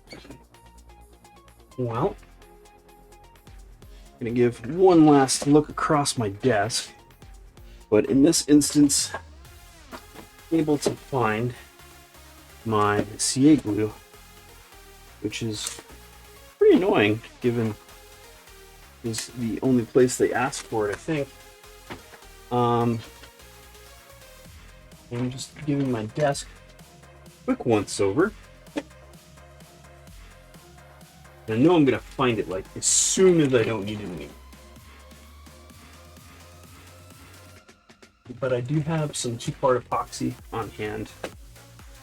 Should do the job, despite it being severe overkill.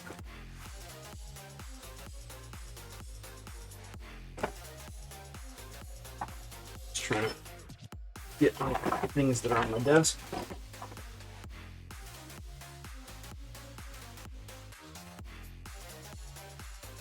Yeah, I'm not seeing it.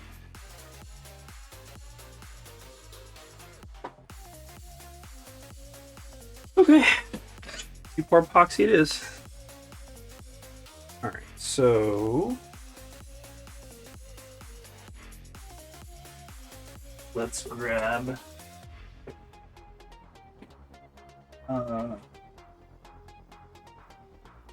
this will work just fine.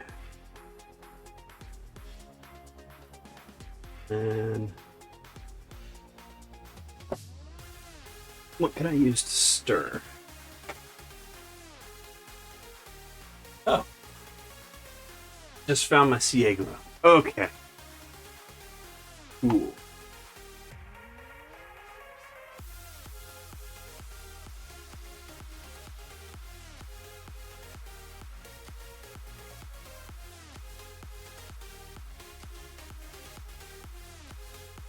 All right, so, oop, that's not the one I wanted to go to.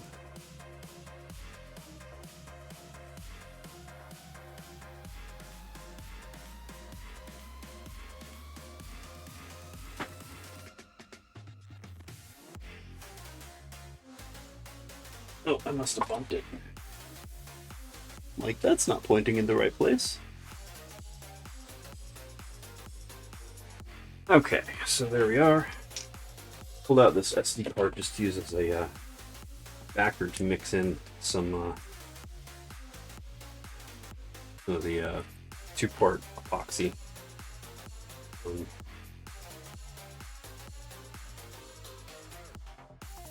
See if I can get some of this into the proper place here. Also try not to get it on the desk. Okay, super glue is rolling.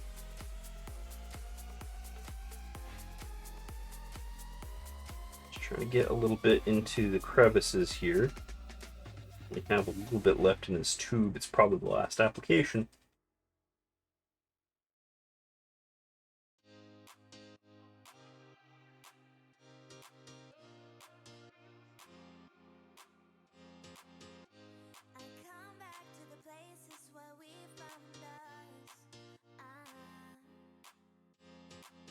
Okay, super glue is in. I'm going to set that down for a second. Use another paper towel just to press fit that in to the super glue.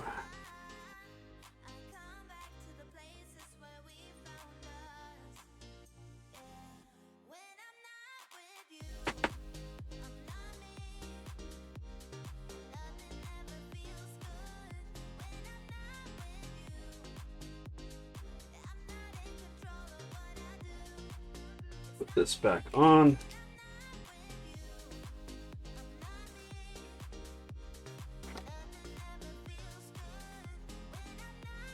I use the back side of my cutters here to press that in place. Okay, seems like it's good. I'm glad I used a paper towel. Now I'm just going to use that same paper towel to wipe the glue remnants off the back side of this part. so they'll dry super quick and I won't have to deal with it.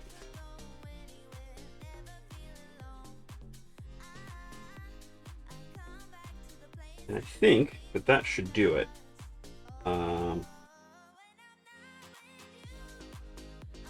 going to get yet another paper towel because they're cheap and lay that down on my desk so that if this part dries to something, it'll dry to the paper towel and not my desk so I can remove it. How's that for smarts? Okay, so things move that should, things don't move that shouldn't. Let's take a look at the manual again.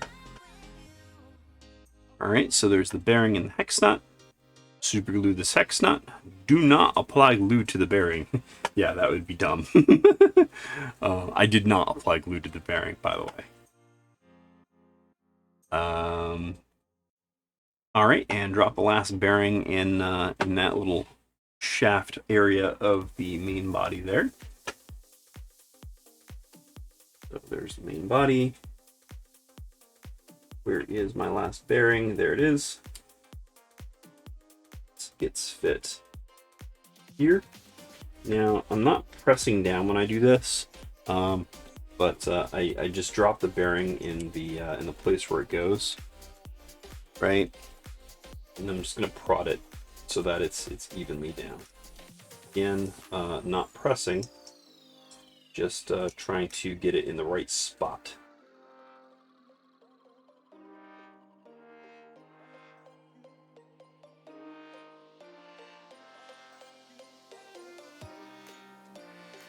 Okay, now I'm just gonna press down just slightly, very gently. All right, believe that it's found its home.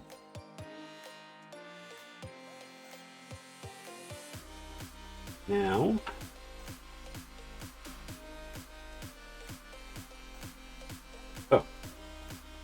use this. That goes in, it's just about the right diameter, and I'm just making sure that it's actually seated fully. Not pressing, just making sure that all the corners are down and even. There we go, perfect. So that bearing is installed correctly.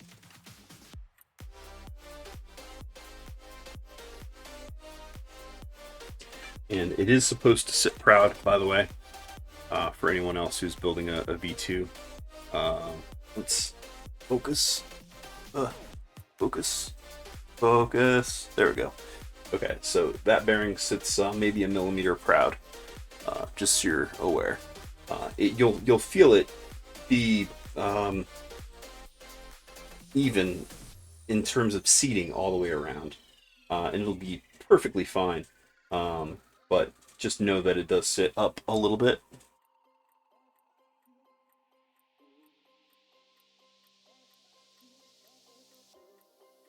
All right, and next is the shuttle, and then the guidler, and the latch. And do. Okay.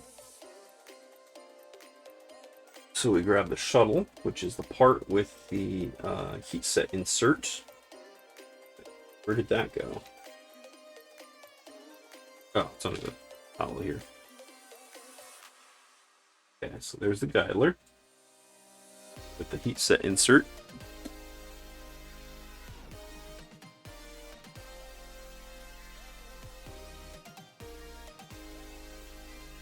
Or the shuttle, I mean. Derp. So that will go right in here. That's where that goes. And its job is to slide back and forth in this area. So if it doesn't, then you have a problem. Also, as this slides around in and out, it will wear itself just a little bit, which is what we want. So that's going to be a little bit more smooth down the road. So there's the shuttle. Now the guidler, which is the part with the bearing assembly that we just assembled here.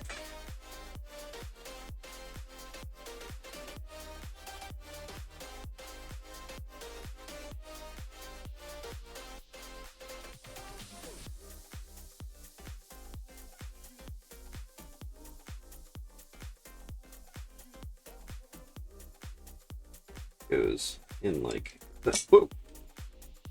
Didn't drop it. Only fell in my lap. Okay. So as I was saying, tool goes in this. Guidler goes in this. And the idea is that it meets up with this screw hole on the top here. So it goes right on into that.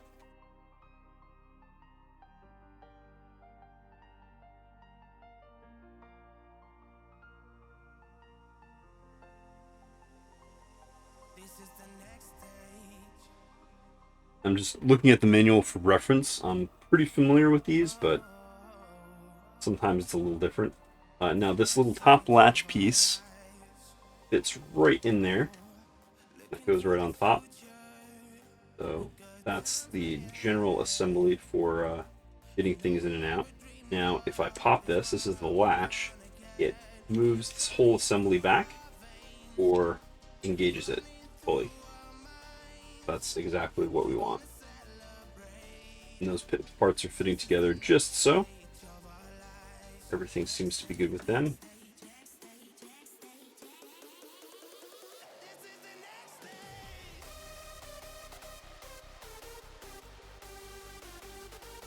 I think now is the part where we insert some screws.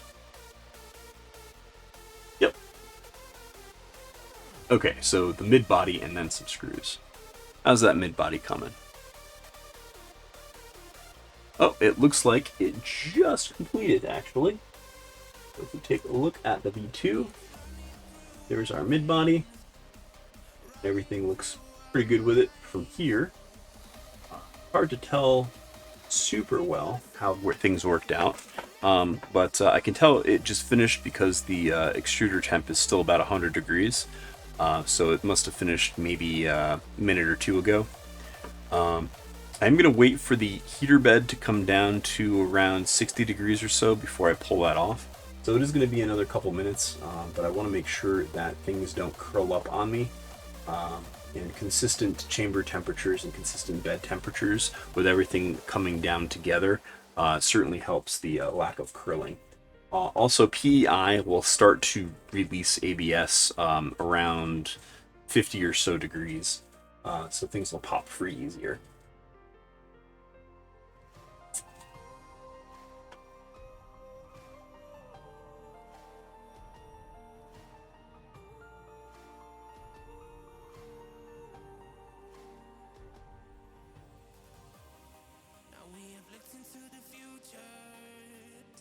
Reading through the manual here, hinge pin, the lower M325 screw acts as a hinge pin for the guidler arm. Be sure not to over tighten it. Check that the guidler can still move smoothly. So that's a good point. So that particular screw needs to be not too tight.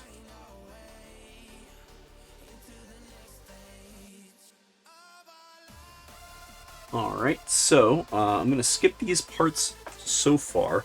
I will go back to them as soon as I get access to the mid body, which is on the printer.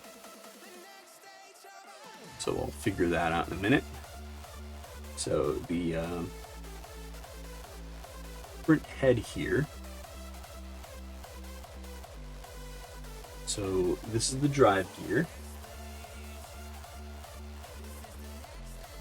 That's this guy here. Whoop.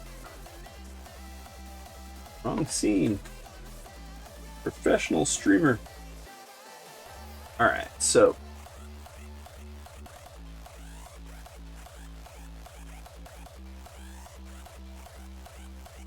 this is the drive gear here that we were just messing with and making sure that the bearings fit correctly on.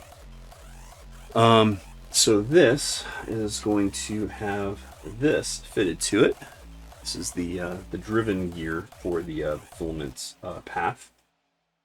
And as far as the gear goes, these go away from one another, and we put in a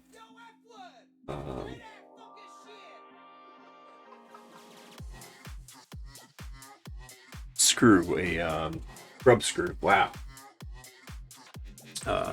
Grub screw goes there. So that should be in the tool head and motion box as well. I think that's the grub screw for this.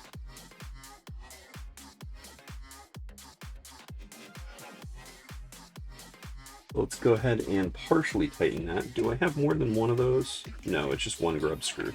So because we're talking about grub screws, and it's always important to make sure that this is set, Loctite.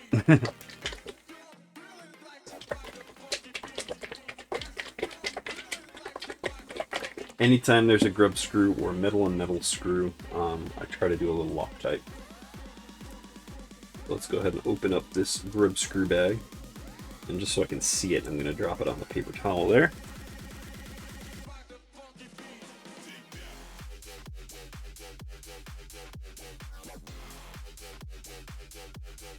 Now, these grub screws do have Loctite on them already. I can see a bit of blue here.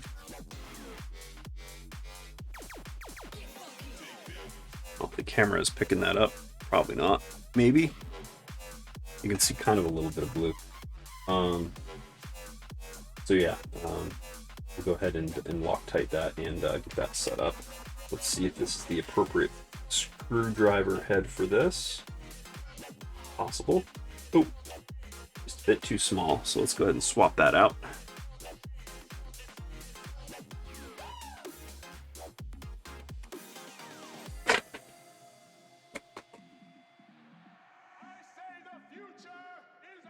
Two mil is appropriate for this. Okay, so 2 mil, and we'll just go ahead and put that on our driver so we don't lose that. That in my other hand. Mix this up, get a little Loctite ready,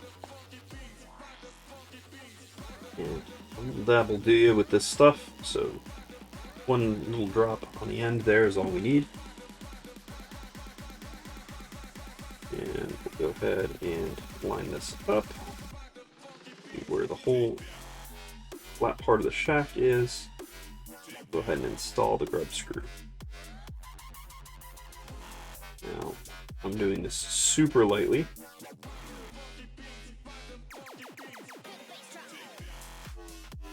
Ah!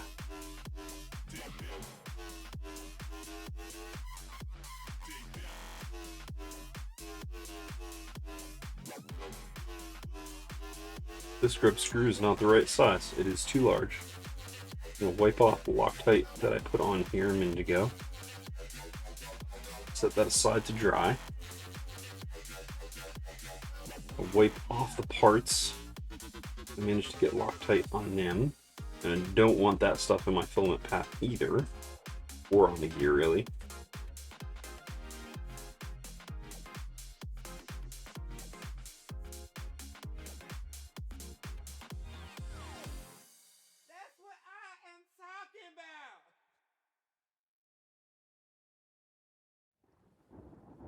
Okay.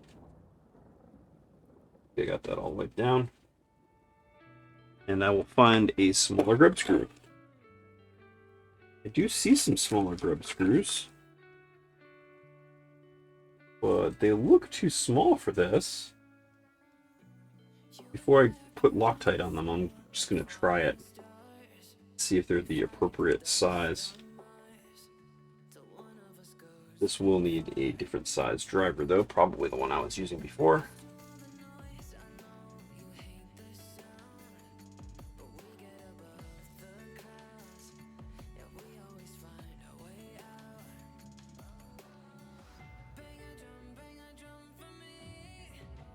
Okay. If that goes in. Oh wow, that is the appropriate size. It looked way too small for that hole, but okay. Again, just a dab of Loctite. One little drop. I'm going to put it in the gear here. Just a little tiny bit. I'm going to put the gear on the flat side of the shaft in the correct orientation, which is away from the gear, the other side of the gear there. And down just a little bit so that it doesn't shift around.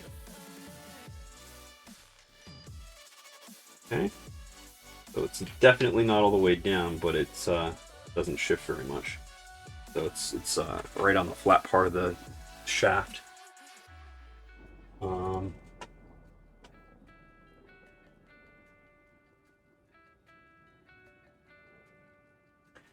The drive gear is mounted opposite of how it usually is mounted in an extruder. Make sure that the grub screw has sufficient contact with the flat. Do not tighten the grub screw yet. We will finalize the gear's exact position on the shaft in the next 2 steps. Yep, that's kind of what I expected. So it's not, it's still able to move up and down the shaft.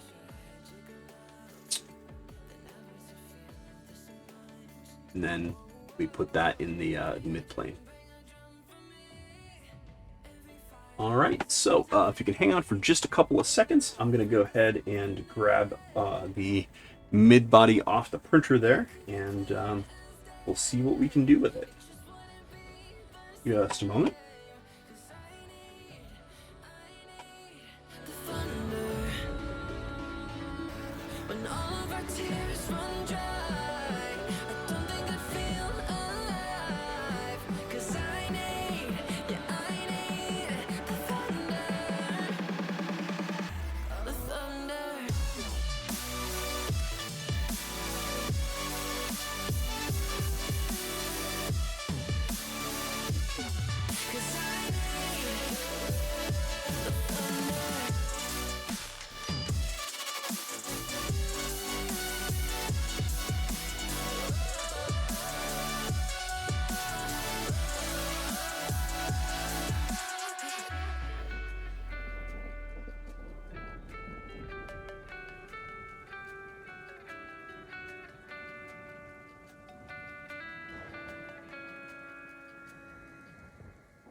Not that one.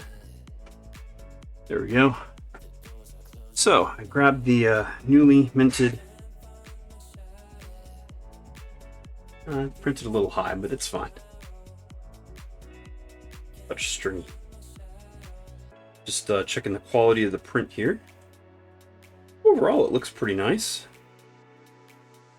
Could be a little bit better on the edges, but way better than the one that I printed before. Yeah, so I think that will be really good. So let's go ahead and do this. Super glue has dried on that nut. Everything is press fit well. So we're good there. Set that aside.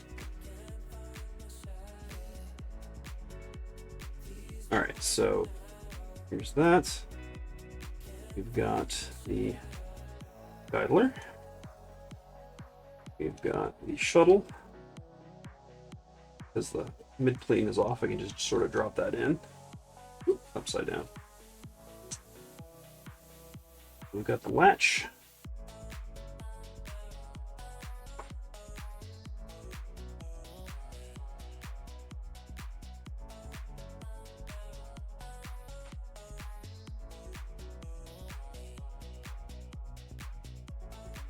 Okay.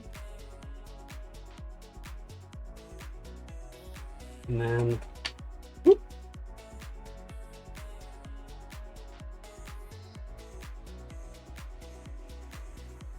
Then we take our mid plane here that we just minted off the printer. It's still warm. Go right here.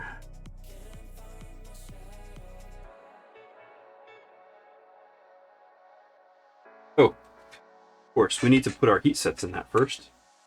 Alright, so we skipped a bunch of steps previously because we did not have the proper mid-plane.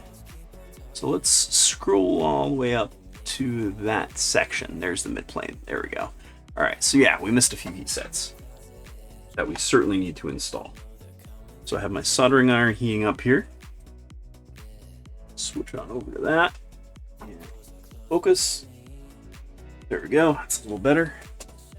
And we can grab ourselves some heat set inserts while I wait for the iron to heat up. Spacer, not heat inserts. Okay. So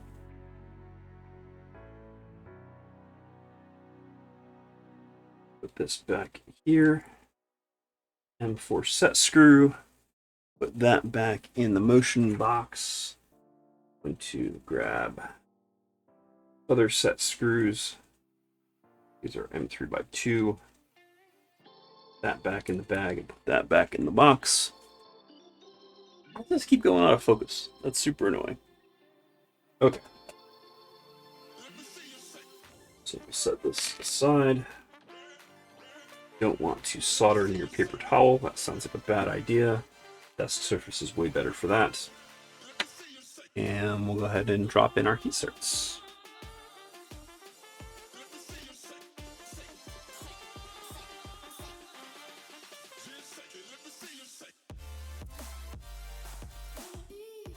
Okay, so, yeah.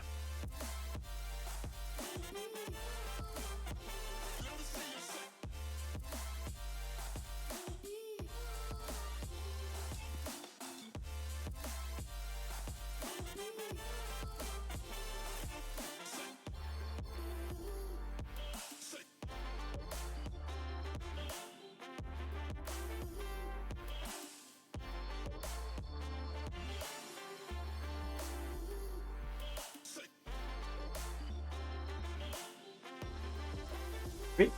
One.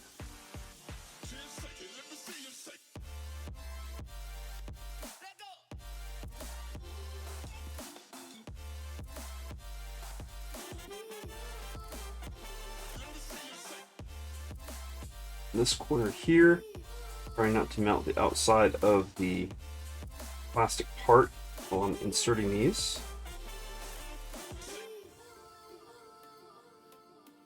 Little worm. Make sure that's not sitting proud. Yep, that should be good. And last one on this side, anyway, this plane here.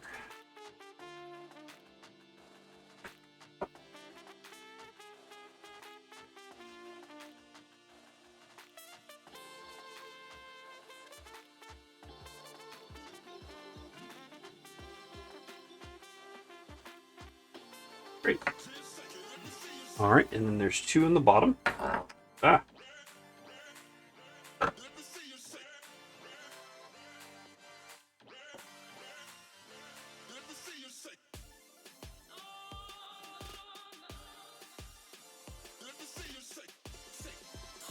All right.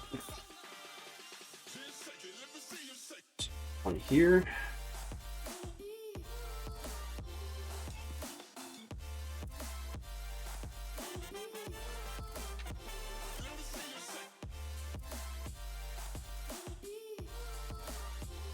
Here.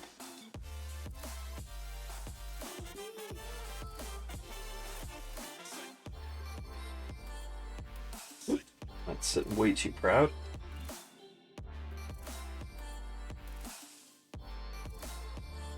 There we go. Looking great. And looking at the manual just to check and make sure we didn't miss anything. There's two on the bottom and then three on the front there, or the inside, I should say. All right, we did all of this. We did all of this. We did that. All right, so I guess it's now to Time to put the mid-plane on and start installing screws. Can do. Okay, so let's grab the main part and the latch that keeps falling off because it's on the top there.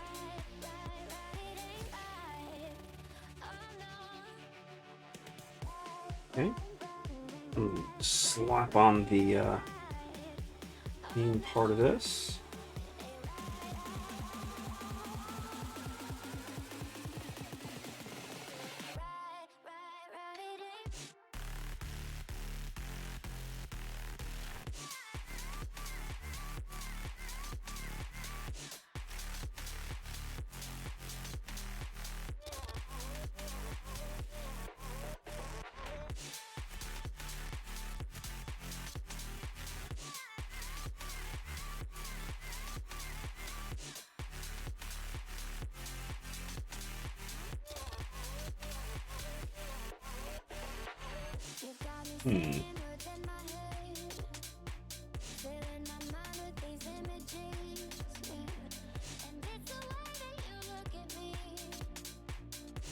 Not certain why that's not going together here.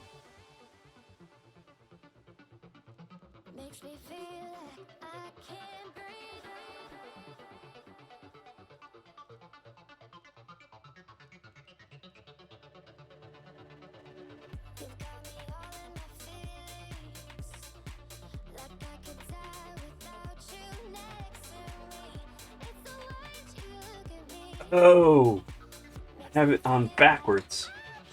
Okay, I get it. I get it. All right, so let's put this back together. Once again, the guide goes there. Latch goes, or yeah. Parts go the places. Just like that. I was putting on the mid-plane part upside down. I was trying to do this. This isn't the inside. Yeah. Outside. So this gets lowered into place like this.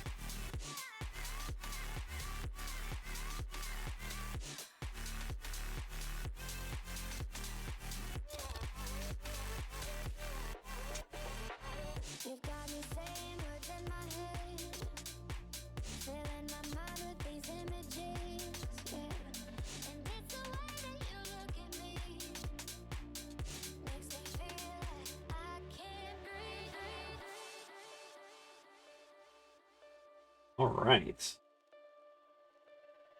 looking great. Everything appears to be going together just fine. And with the addition of some screws, which is what's coming up next, specifically some M325s and some focus, we can get this going here. M325. We need 3 of those. Okay.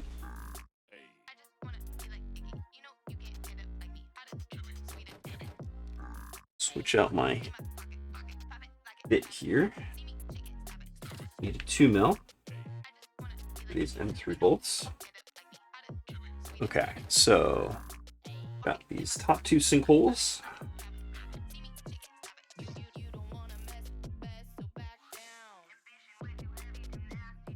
And these are actually going into heat sets down below that we've already installed from before. So I'm going to just put a little tiny bit of Loctite on the top portion of these so that they lock into the heat sets. Again, just tiniest little drop on the end of the screw. I don't know if you can even see that. Just drop that in. Now, I will note that Loctite can make printed plastics brittle. So you really don't want to put this on a lot of printed parts. So you can wipe that off afterward in many situations. Okay. Leaving these screws relatively loose up front. Just doing a little bit of finger tight here. I'm not wrenching down on them. These are very, very delicate parts that need to be tightened somewhat evenly. So with the first installation of screws, I'm just going to leave them kind of loose and tighten things up as needed as I go.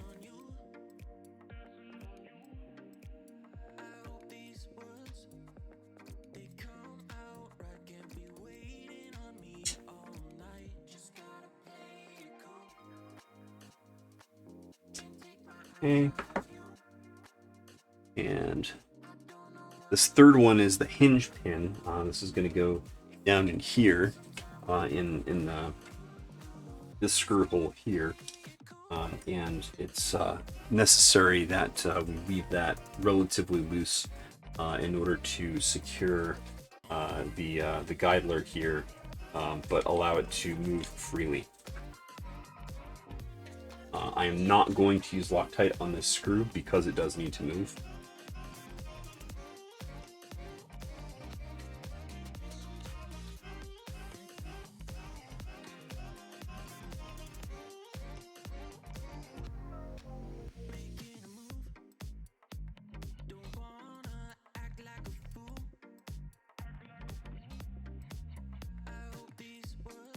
Ah, crap, I forgot a screw.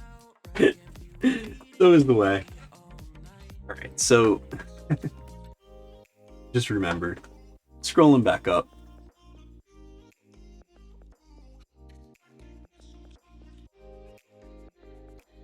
I missed this screw here, the M26 FHCS. Can I get that in here now?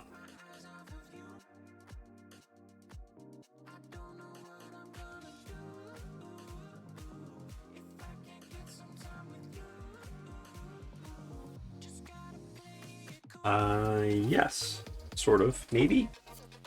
It goes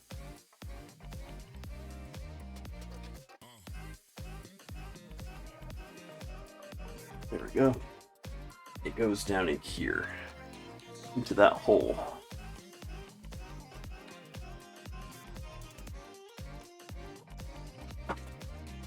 So, M26 FHCS. Grab one of those.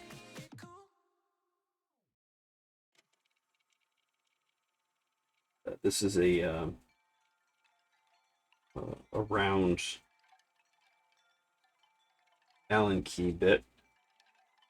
Hoping that I can get it in there. Okay, I think I got it in place relatively.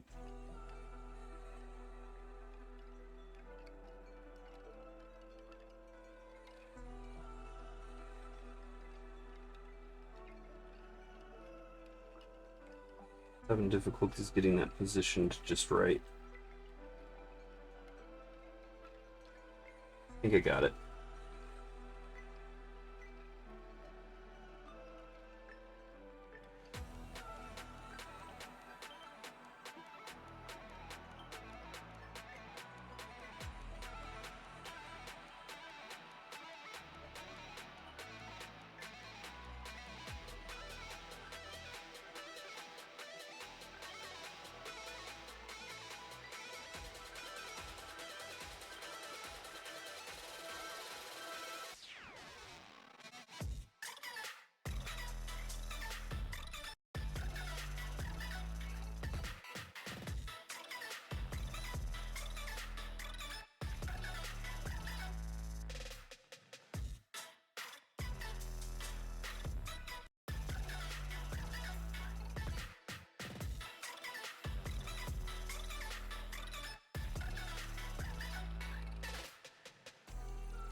Got it in there a little bit.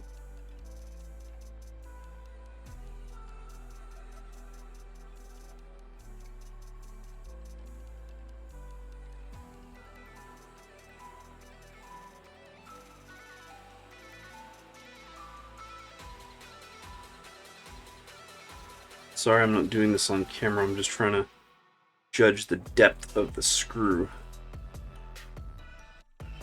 If I'm even moving it. I think that I either might have stripped it or it's possible that just the ball end isn't making good contact. Alright, so I'm going to switch to my 1.5 mil bit. See if I can use my screwdriver to get in there.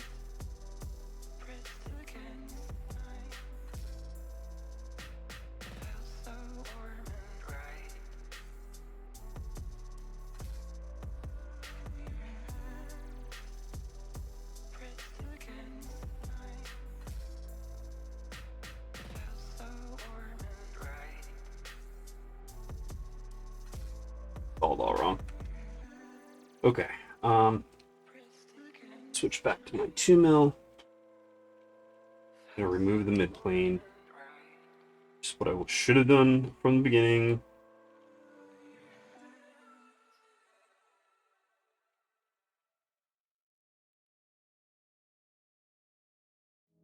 Switch off my soldering iron there. I can just smell it getting hot. Not currently using it.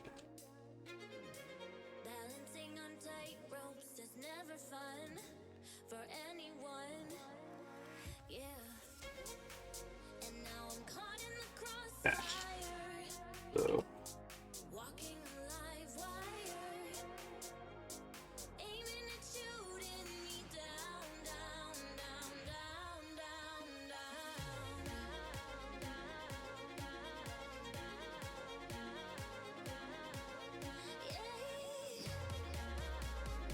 okay. Now, switch back to the 1.5 mil. Drive this correctly.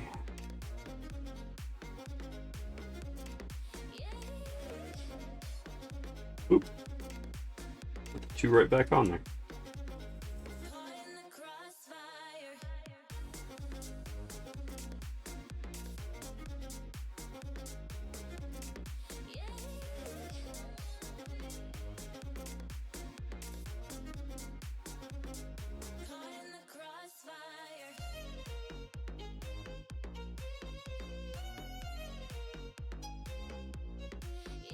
There we go.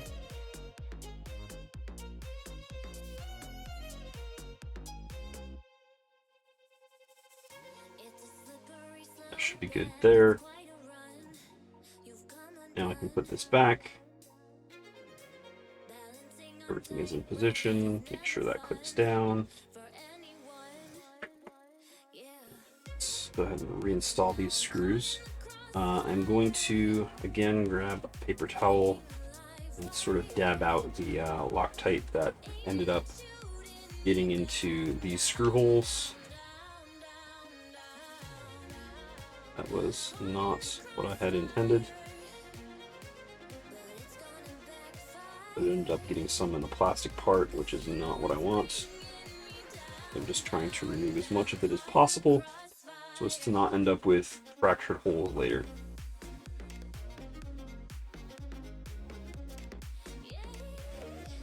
Okay, that's not bad. I pulled this off just a little bit. Come on. Okay. But just drop a Loctite directly onto the set inserts that I'm going into. Just drop. Drop. Okay.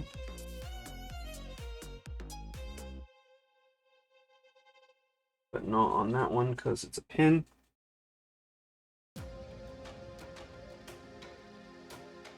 Alright.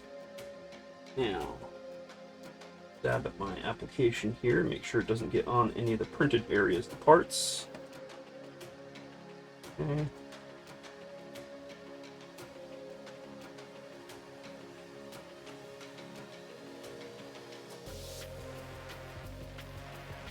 Okay. And now mid plane.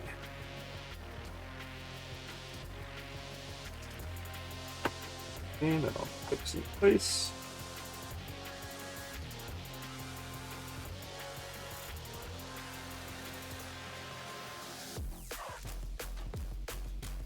Dang it, there's always something. Let's back off one more time.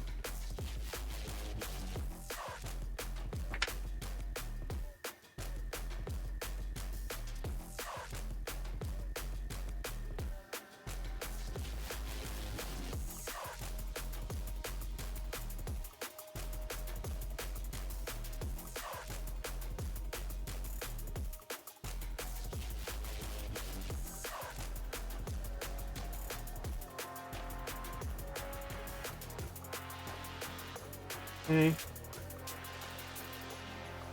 Try this again with all the pieces in the right places. Ah, lost my latch arm again.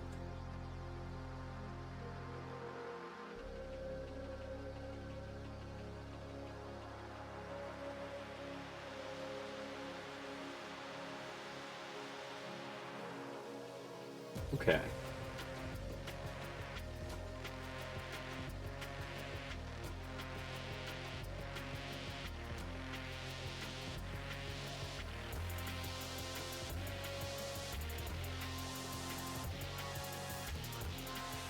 All right. So now we switch back to 2 mil. Get these parts in place. This pins down my latch. This attaches the mid plane to the main body. This is the guidler pin.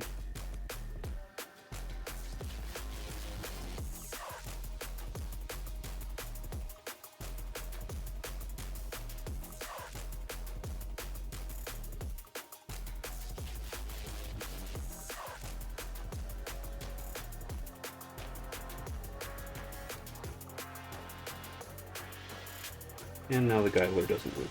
There we go. Okay, just got stuck a little bit. That's good. Nice free movement. That's what we want to see. Latch is stuck, so I'm going to back that off just a bit.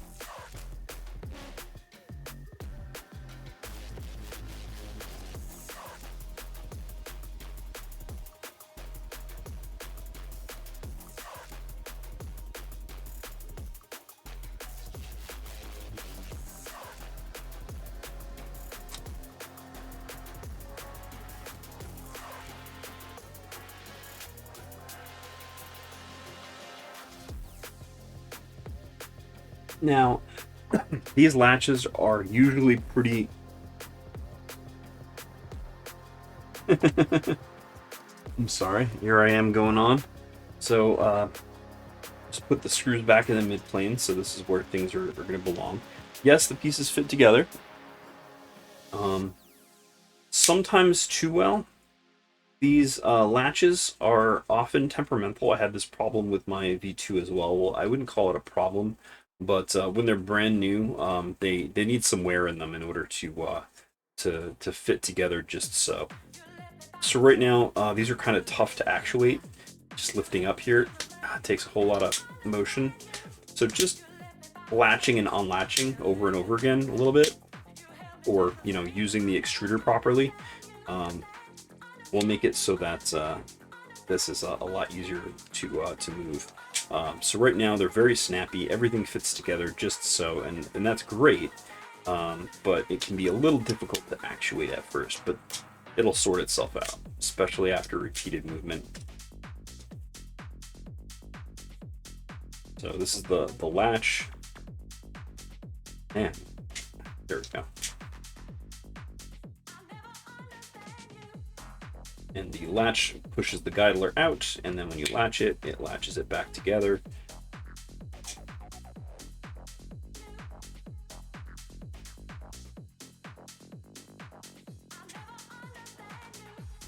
Now what you can do is you take a file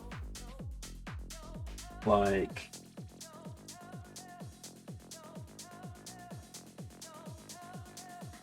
not a file, not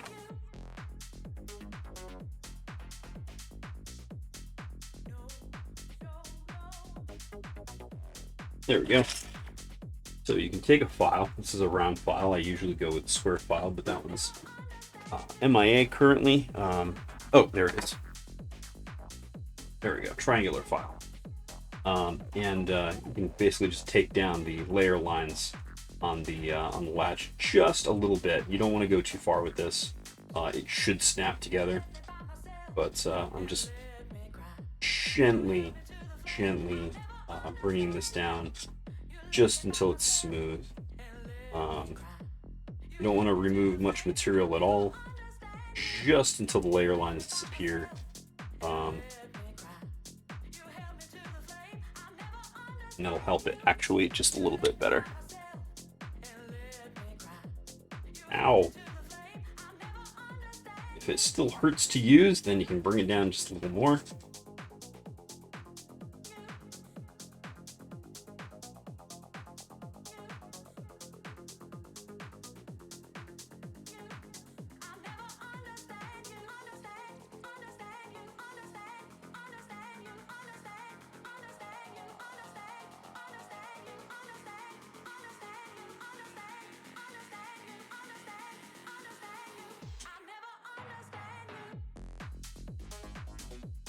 And once you actuate it a few times, things will definitely work their way through. The screw itself will file down the latch just a little bit as you use it.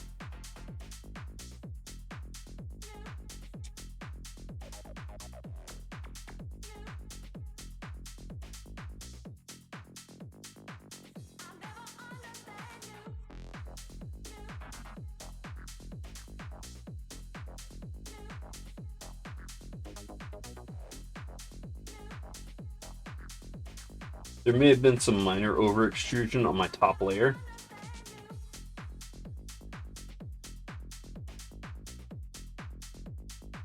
Which makes it a little stickier.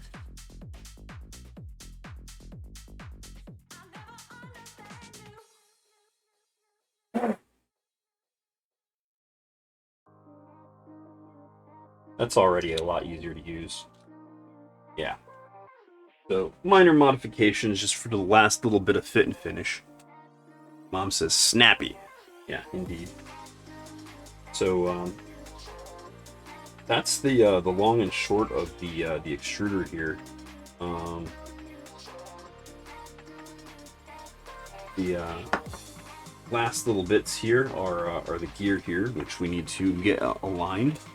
Let's take a look at the manual again. So there's the back plate. We did the installation of the screws. We need more M310 to install into the bottom part of that to keep the top on.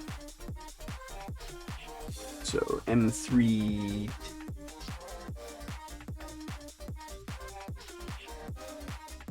Ooh, a lot of M310. How about that? Let's certainly source that from elsewhere. Here's the screws for my V2 that were left over. M310 VHCS. There's a couple there. Oh, those are FHCS. Will these fit? Yes. Yes, they will.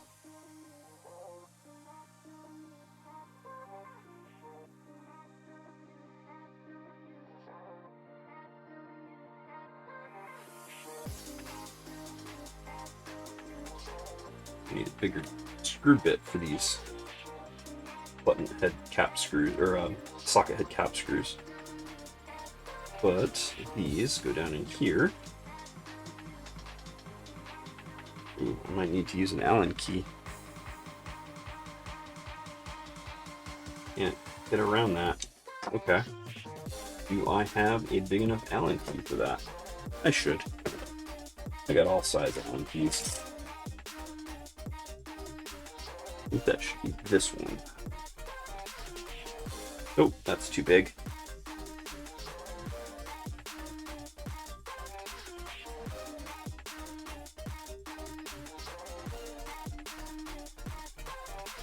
this one, perhaps?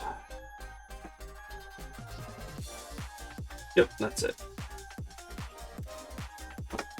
Alright, so I'm gonna have to go sideways with the Allen key.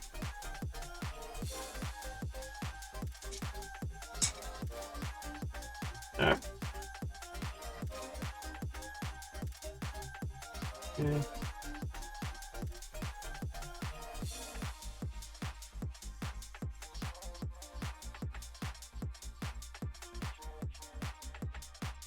This is mildly annoying.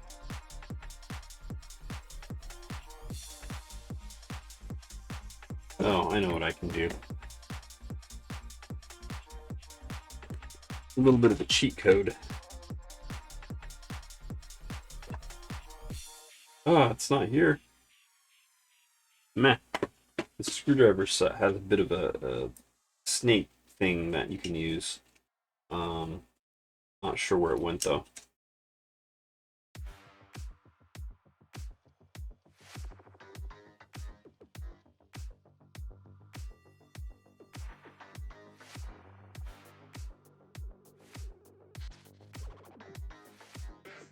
Well, at least they're not very long, so this shouldn't take a whole lot of time. Especially if you're only doing this like once or twice.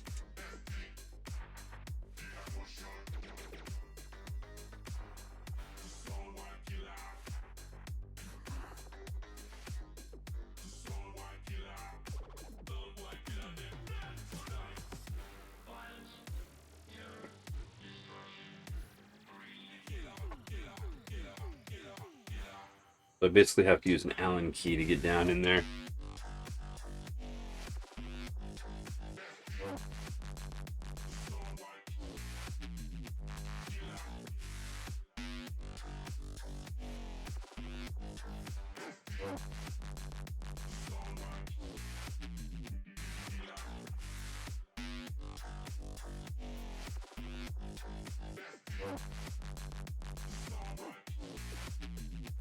How long is this?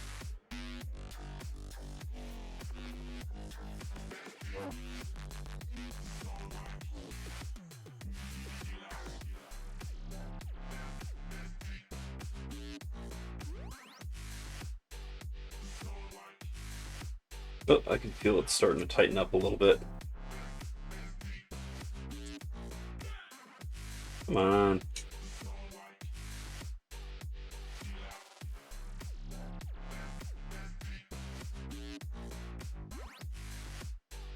Last little bit. Oh, not quite. Maybe one or two more of those. Oop.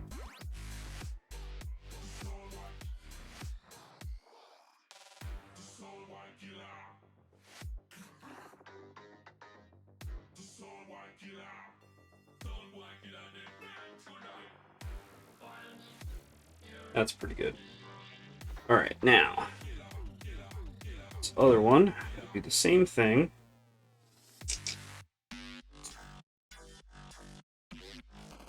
Yeah, I can get to that one though.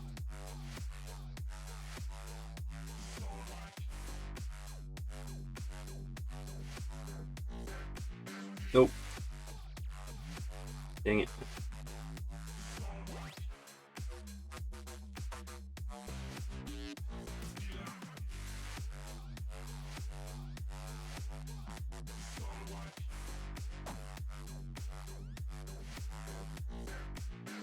So annoying to line up these darn screw heads.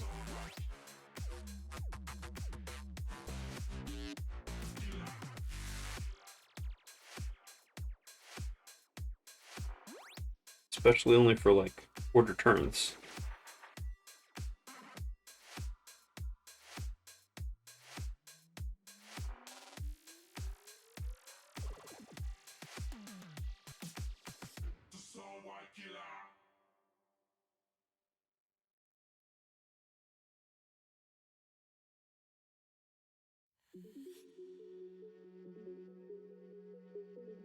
There we go.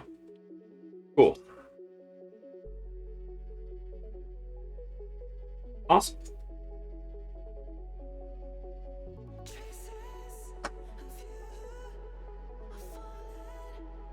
Okay, so that's in there. What's next? That was those two screws down here. Now orientation.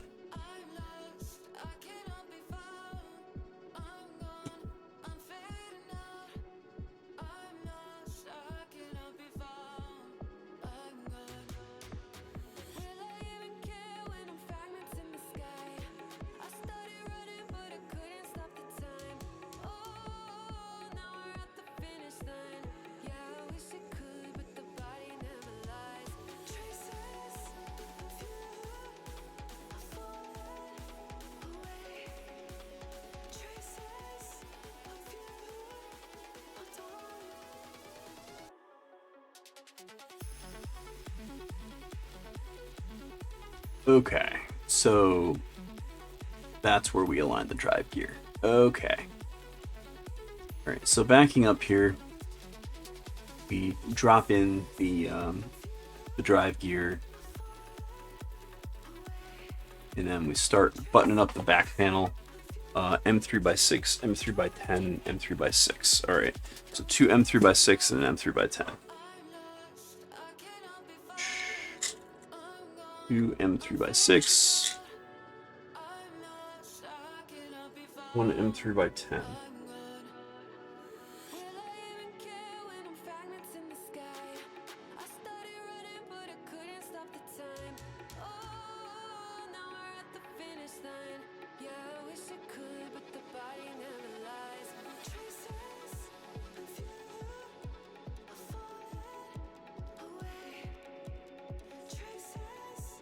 All right, so we drop this in.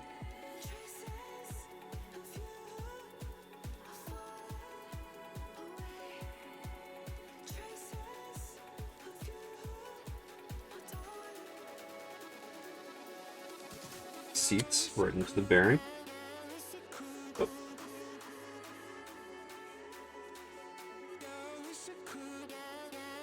Okay.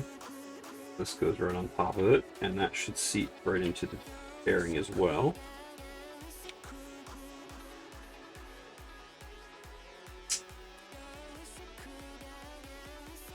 Perfect fit.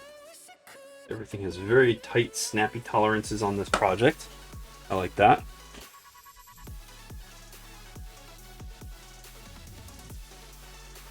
Okay, 136.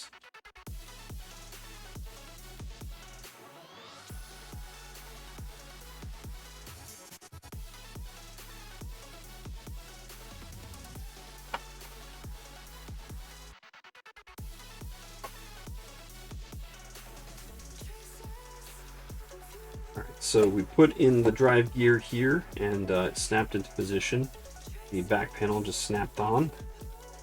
Now we're just locking this down.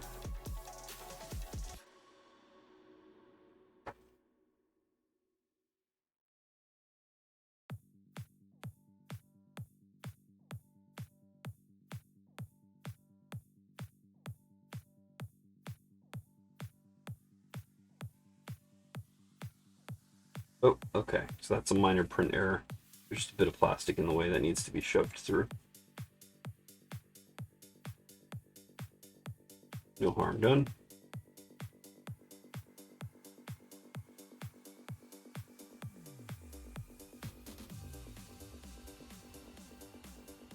Oh, that's the M310.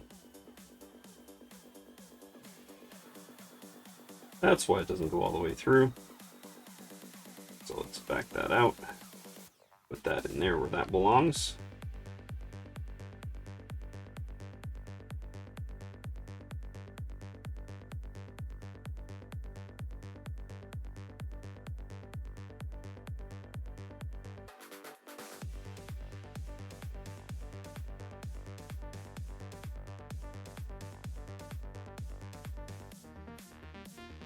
Now this might not work out.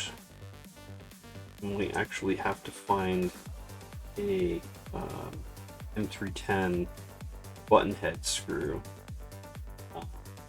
because I think this might be too proud.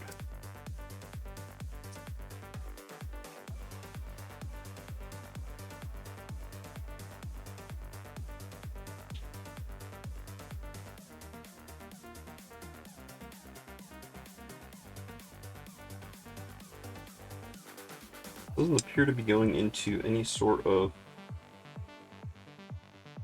heat set at all.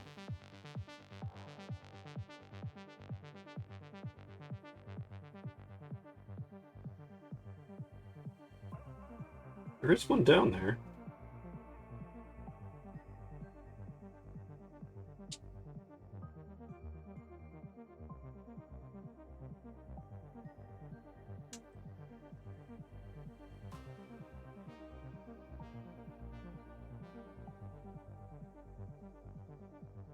Maybe it needs to be slightly longer. Manuals are usually really good, but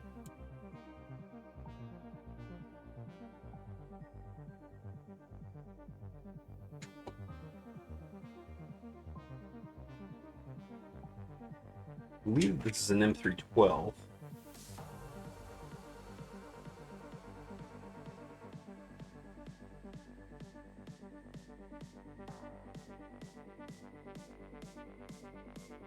Uh-oh. Or it could be that that heat set is not good.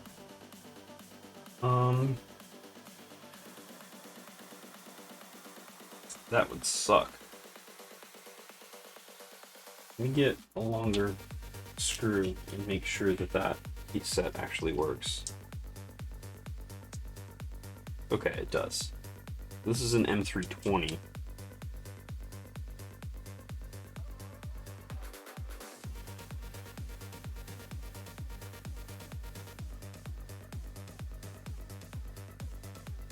What? I'm just gonna send it. Although that is really kind of proud compared to the other screws.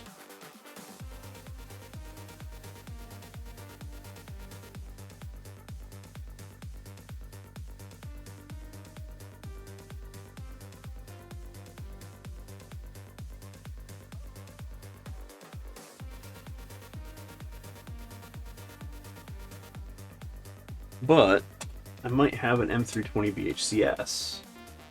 Ooh, here's an M316 BHCS.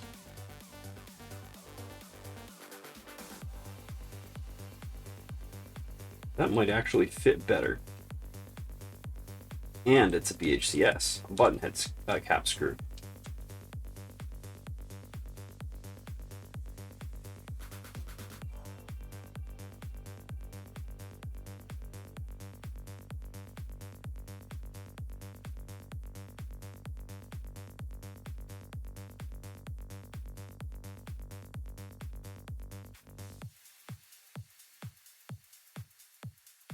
Nope, that's actually too long. Okay, let's try an M312. Because I have those too.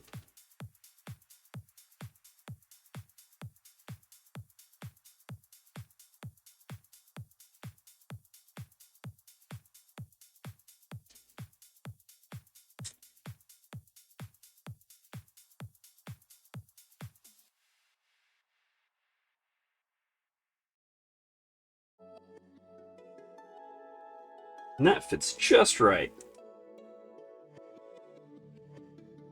Love those Goldilocks situations. Okay. That's all together.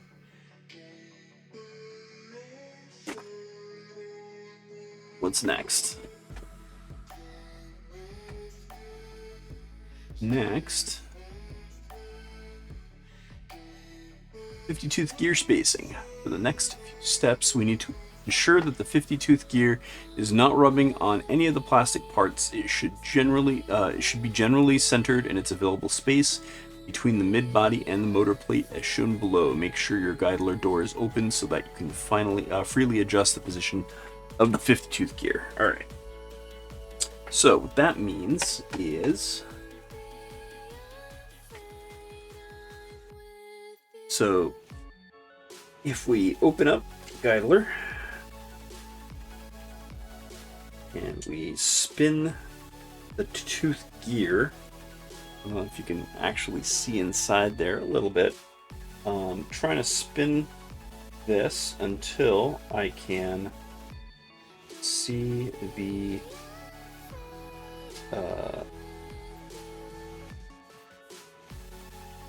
spot for the set screw.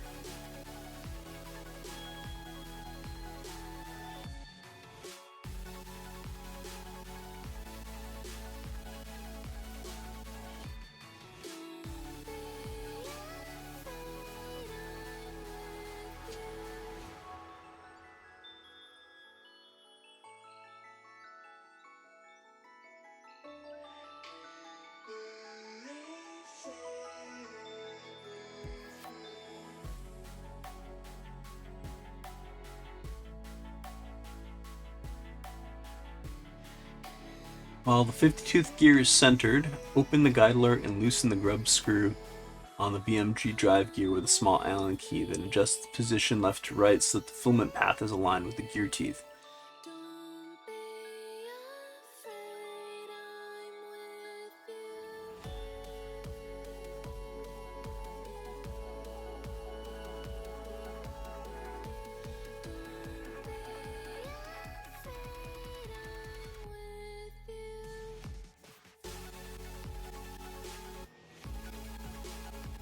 Okay, so I'm going to grab my hobby knife. That'll work. And just use that as a probe.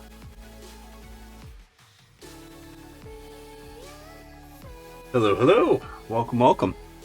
So I'm currently building up the tool head for my V0.2 here. So this is the Mini StealthBurner that I'm building. Right now I'm just trying to get my gear aligned, my main drive gear, so I can then lock down my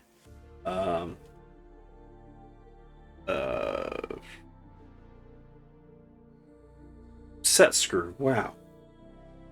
Words are hard.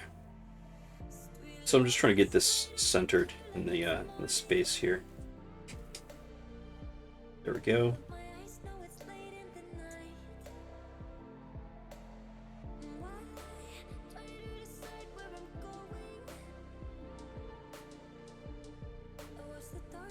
Actually sitting really nice. And then I'll have to do the same basic push-pull motions to make sure that I'm got the gear perfectly in place here.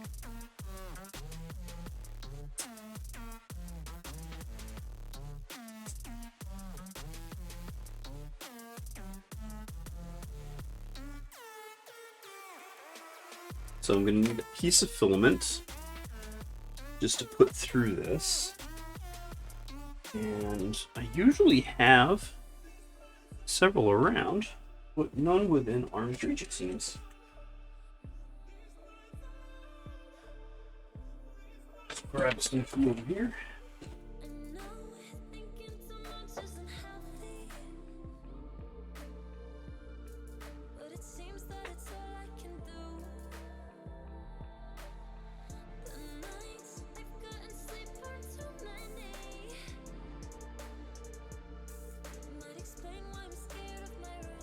Great.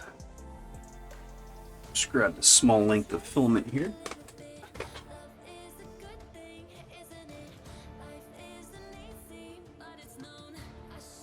Blue in this case. Kind of curly because it's the last on the roll. Just trying to straighten that out a little bit. It'll help me get everything straight here. That's more or less good enough. Alright, so we drop this to the top. It feeds down through the extruder and out the other side. Alright, so at least that part works. Now, as far as taking a look inside here, blue was a good choice because it contrasts with the rest of the purple.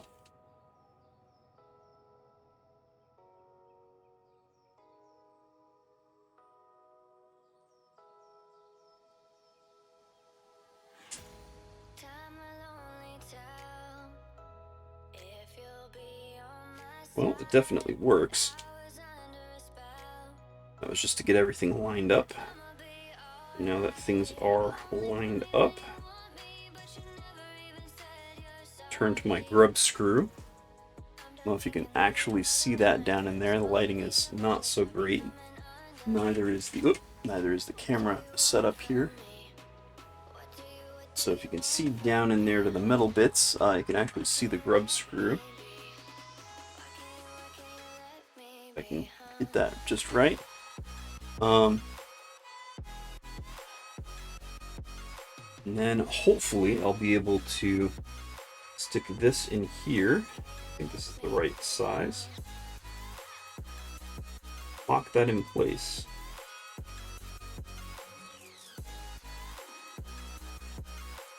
Maybe not the right size.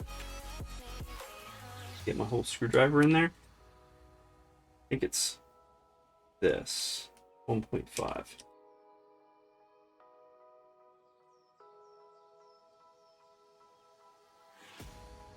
Go. And watch me strip this. Well, it's either down all the way or fully stripped to all heck. Hoping it's the former. I really have no way to tell other than applying some pressure and hoping.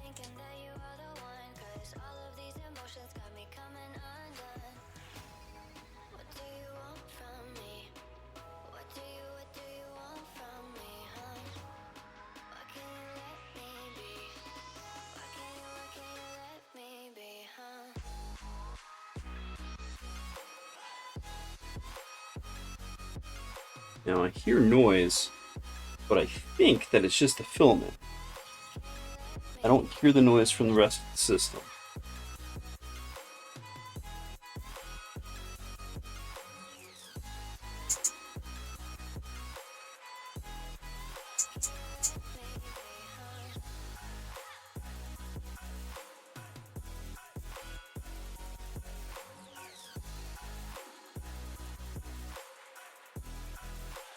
So, see I'm applying just a little bit of pressure here where the spring is going to go, and the filament is spinning the wheel just fine.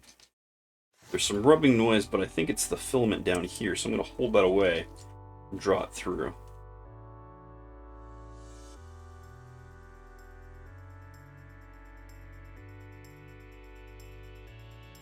Just trying to make sure that things are smooth.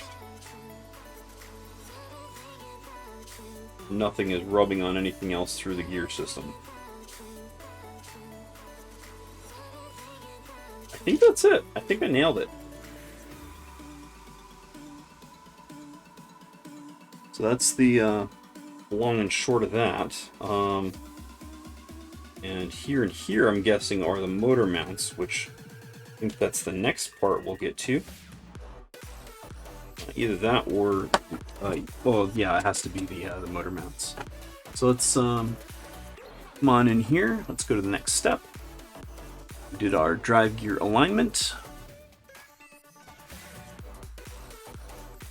And we used our piece of filament to make sure that things are aligning.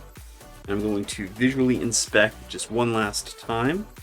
Make sure that the filament path aligns correctly. And I do know that the non-driven gear is free-floating inside here. That'll move back and forth no matter what.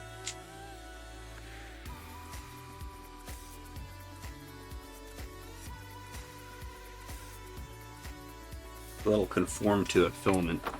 And yeah, I think that, that's pretty good. Inside here,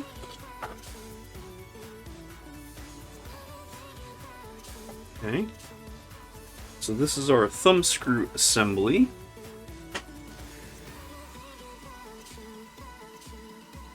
And this is probably in a future step in the manual, but I'm just going to pop it in here for now so that it holds tension together.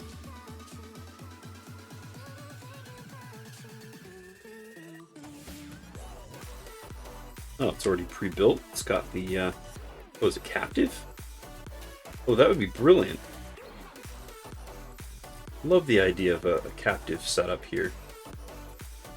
That doesn't pop apart like a lot of other ones do, like my V2 does. But go just in there. Apply tension.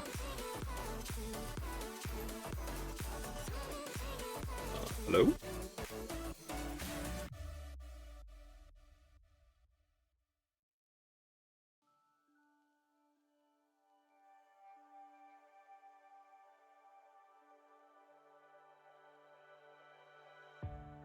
Are you not positioned correctly?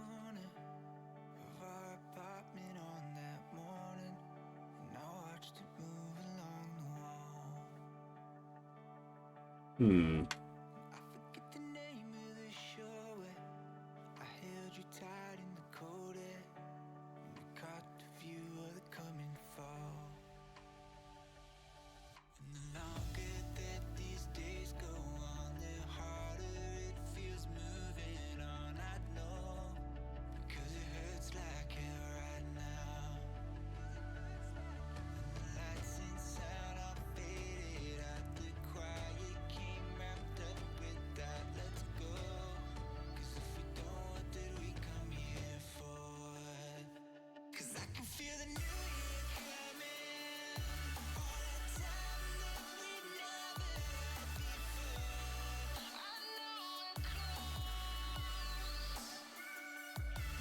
There we go. Oh, dang it. Doesn't seem to want to go inside of the latch.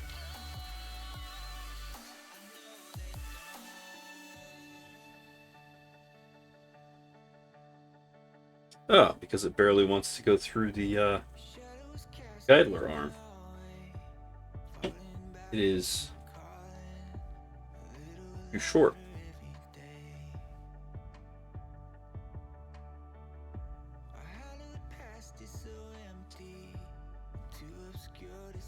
If I can compress this just a bit.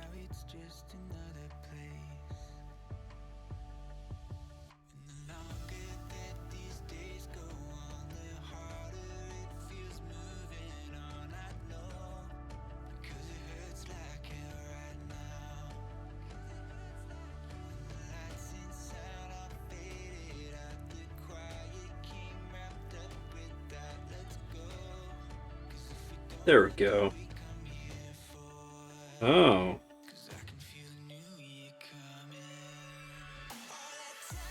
I see. It's just naturally hard to move.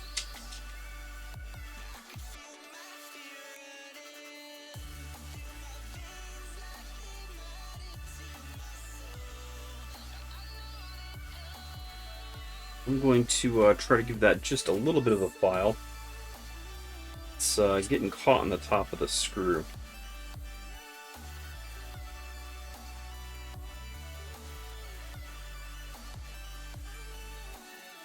I think there's just some layer lines there.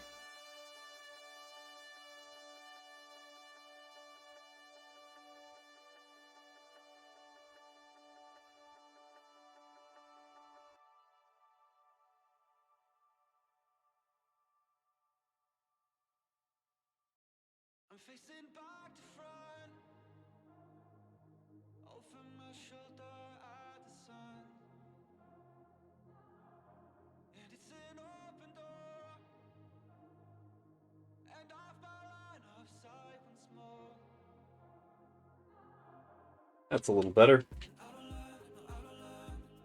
It's still kind of sticky, but it'll be fine.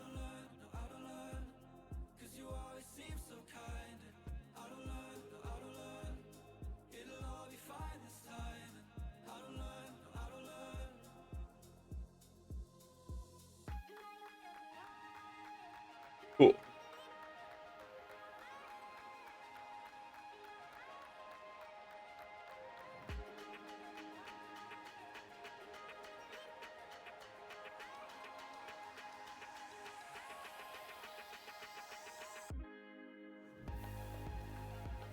Alright, let's put that filament back in. What do I do with that?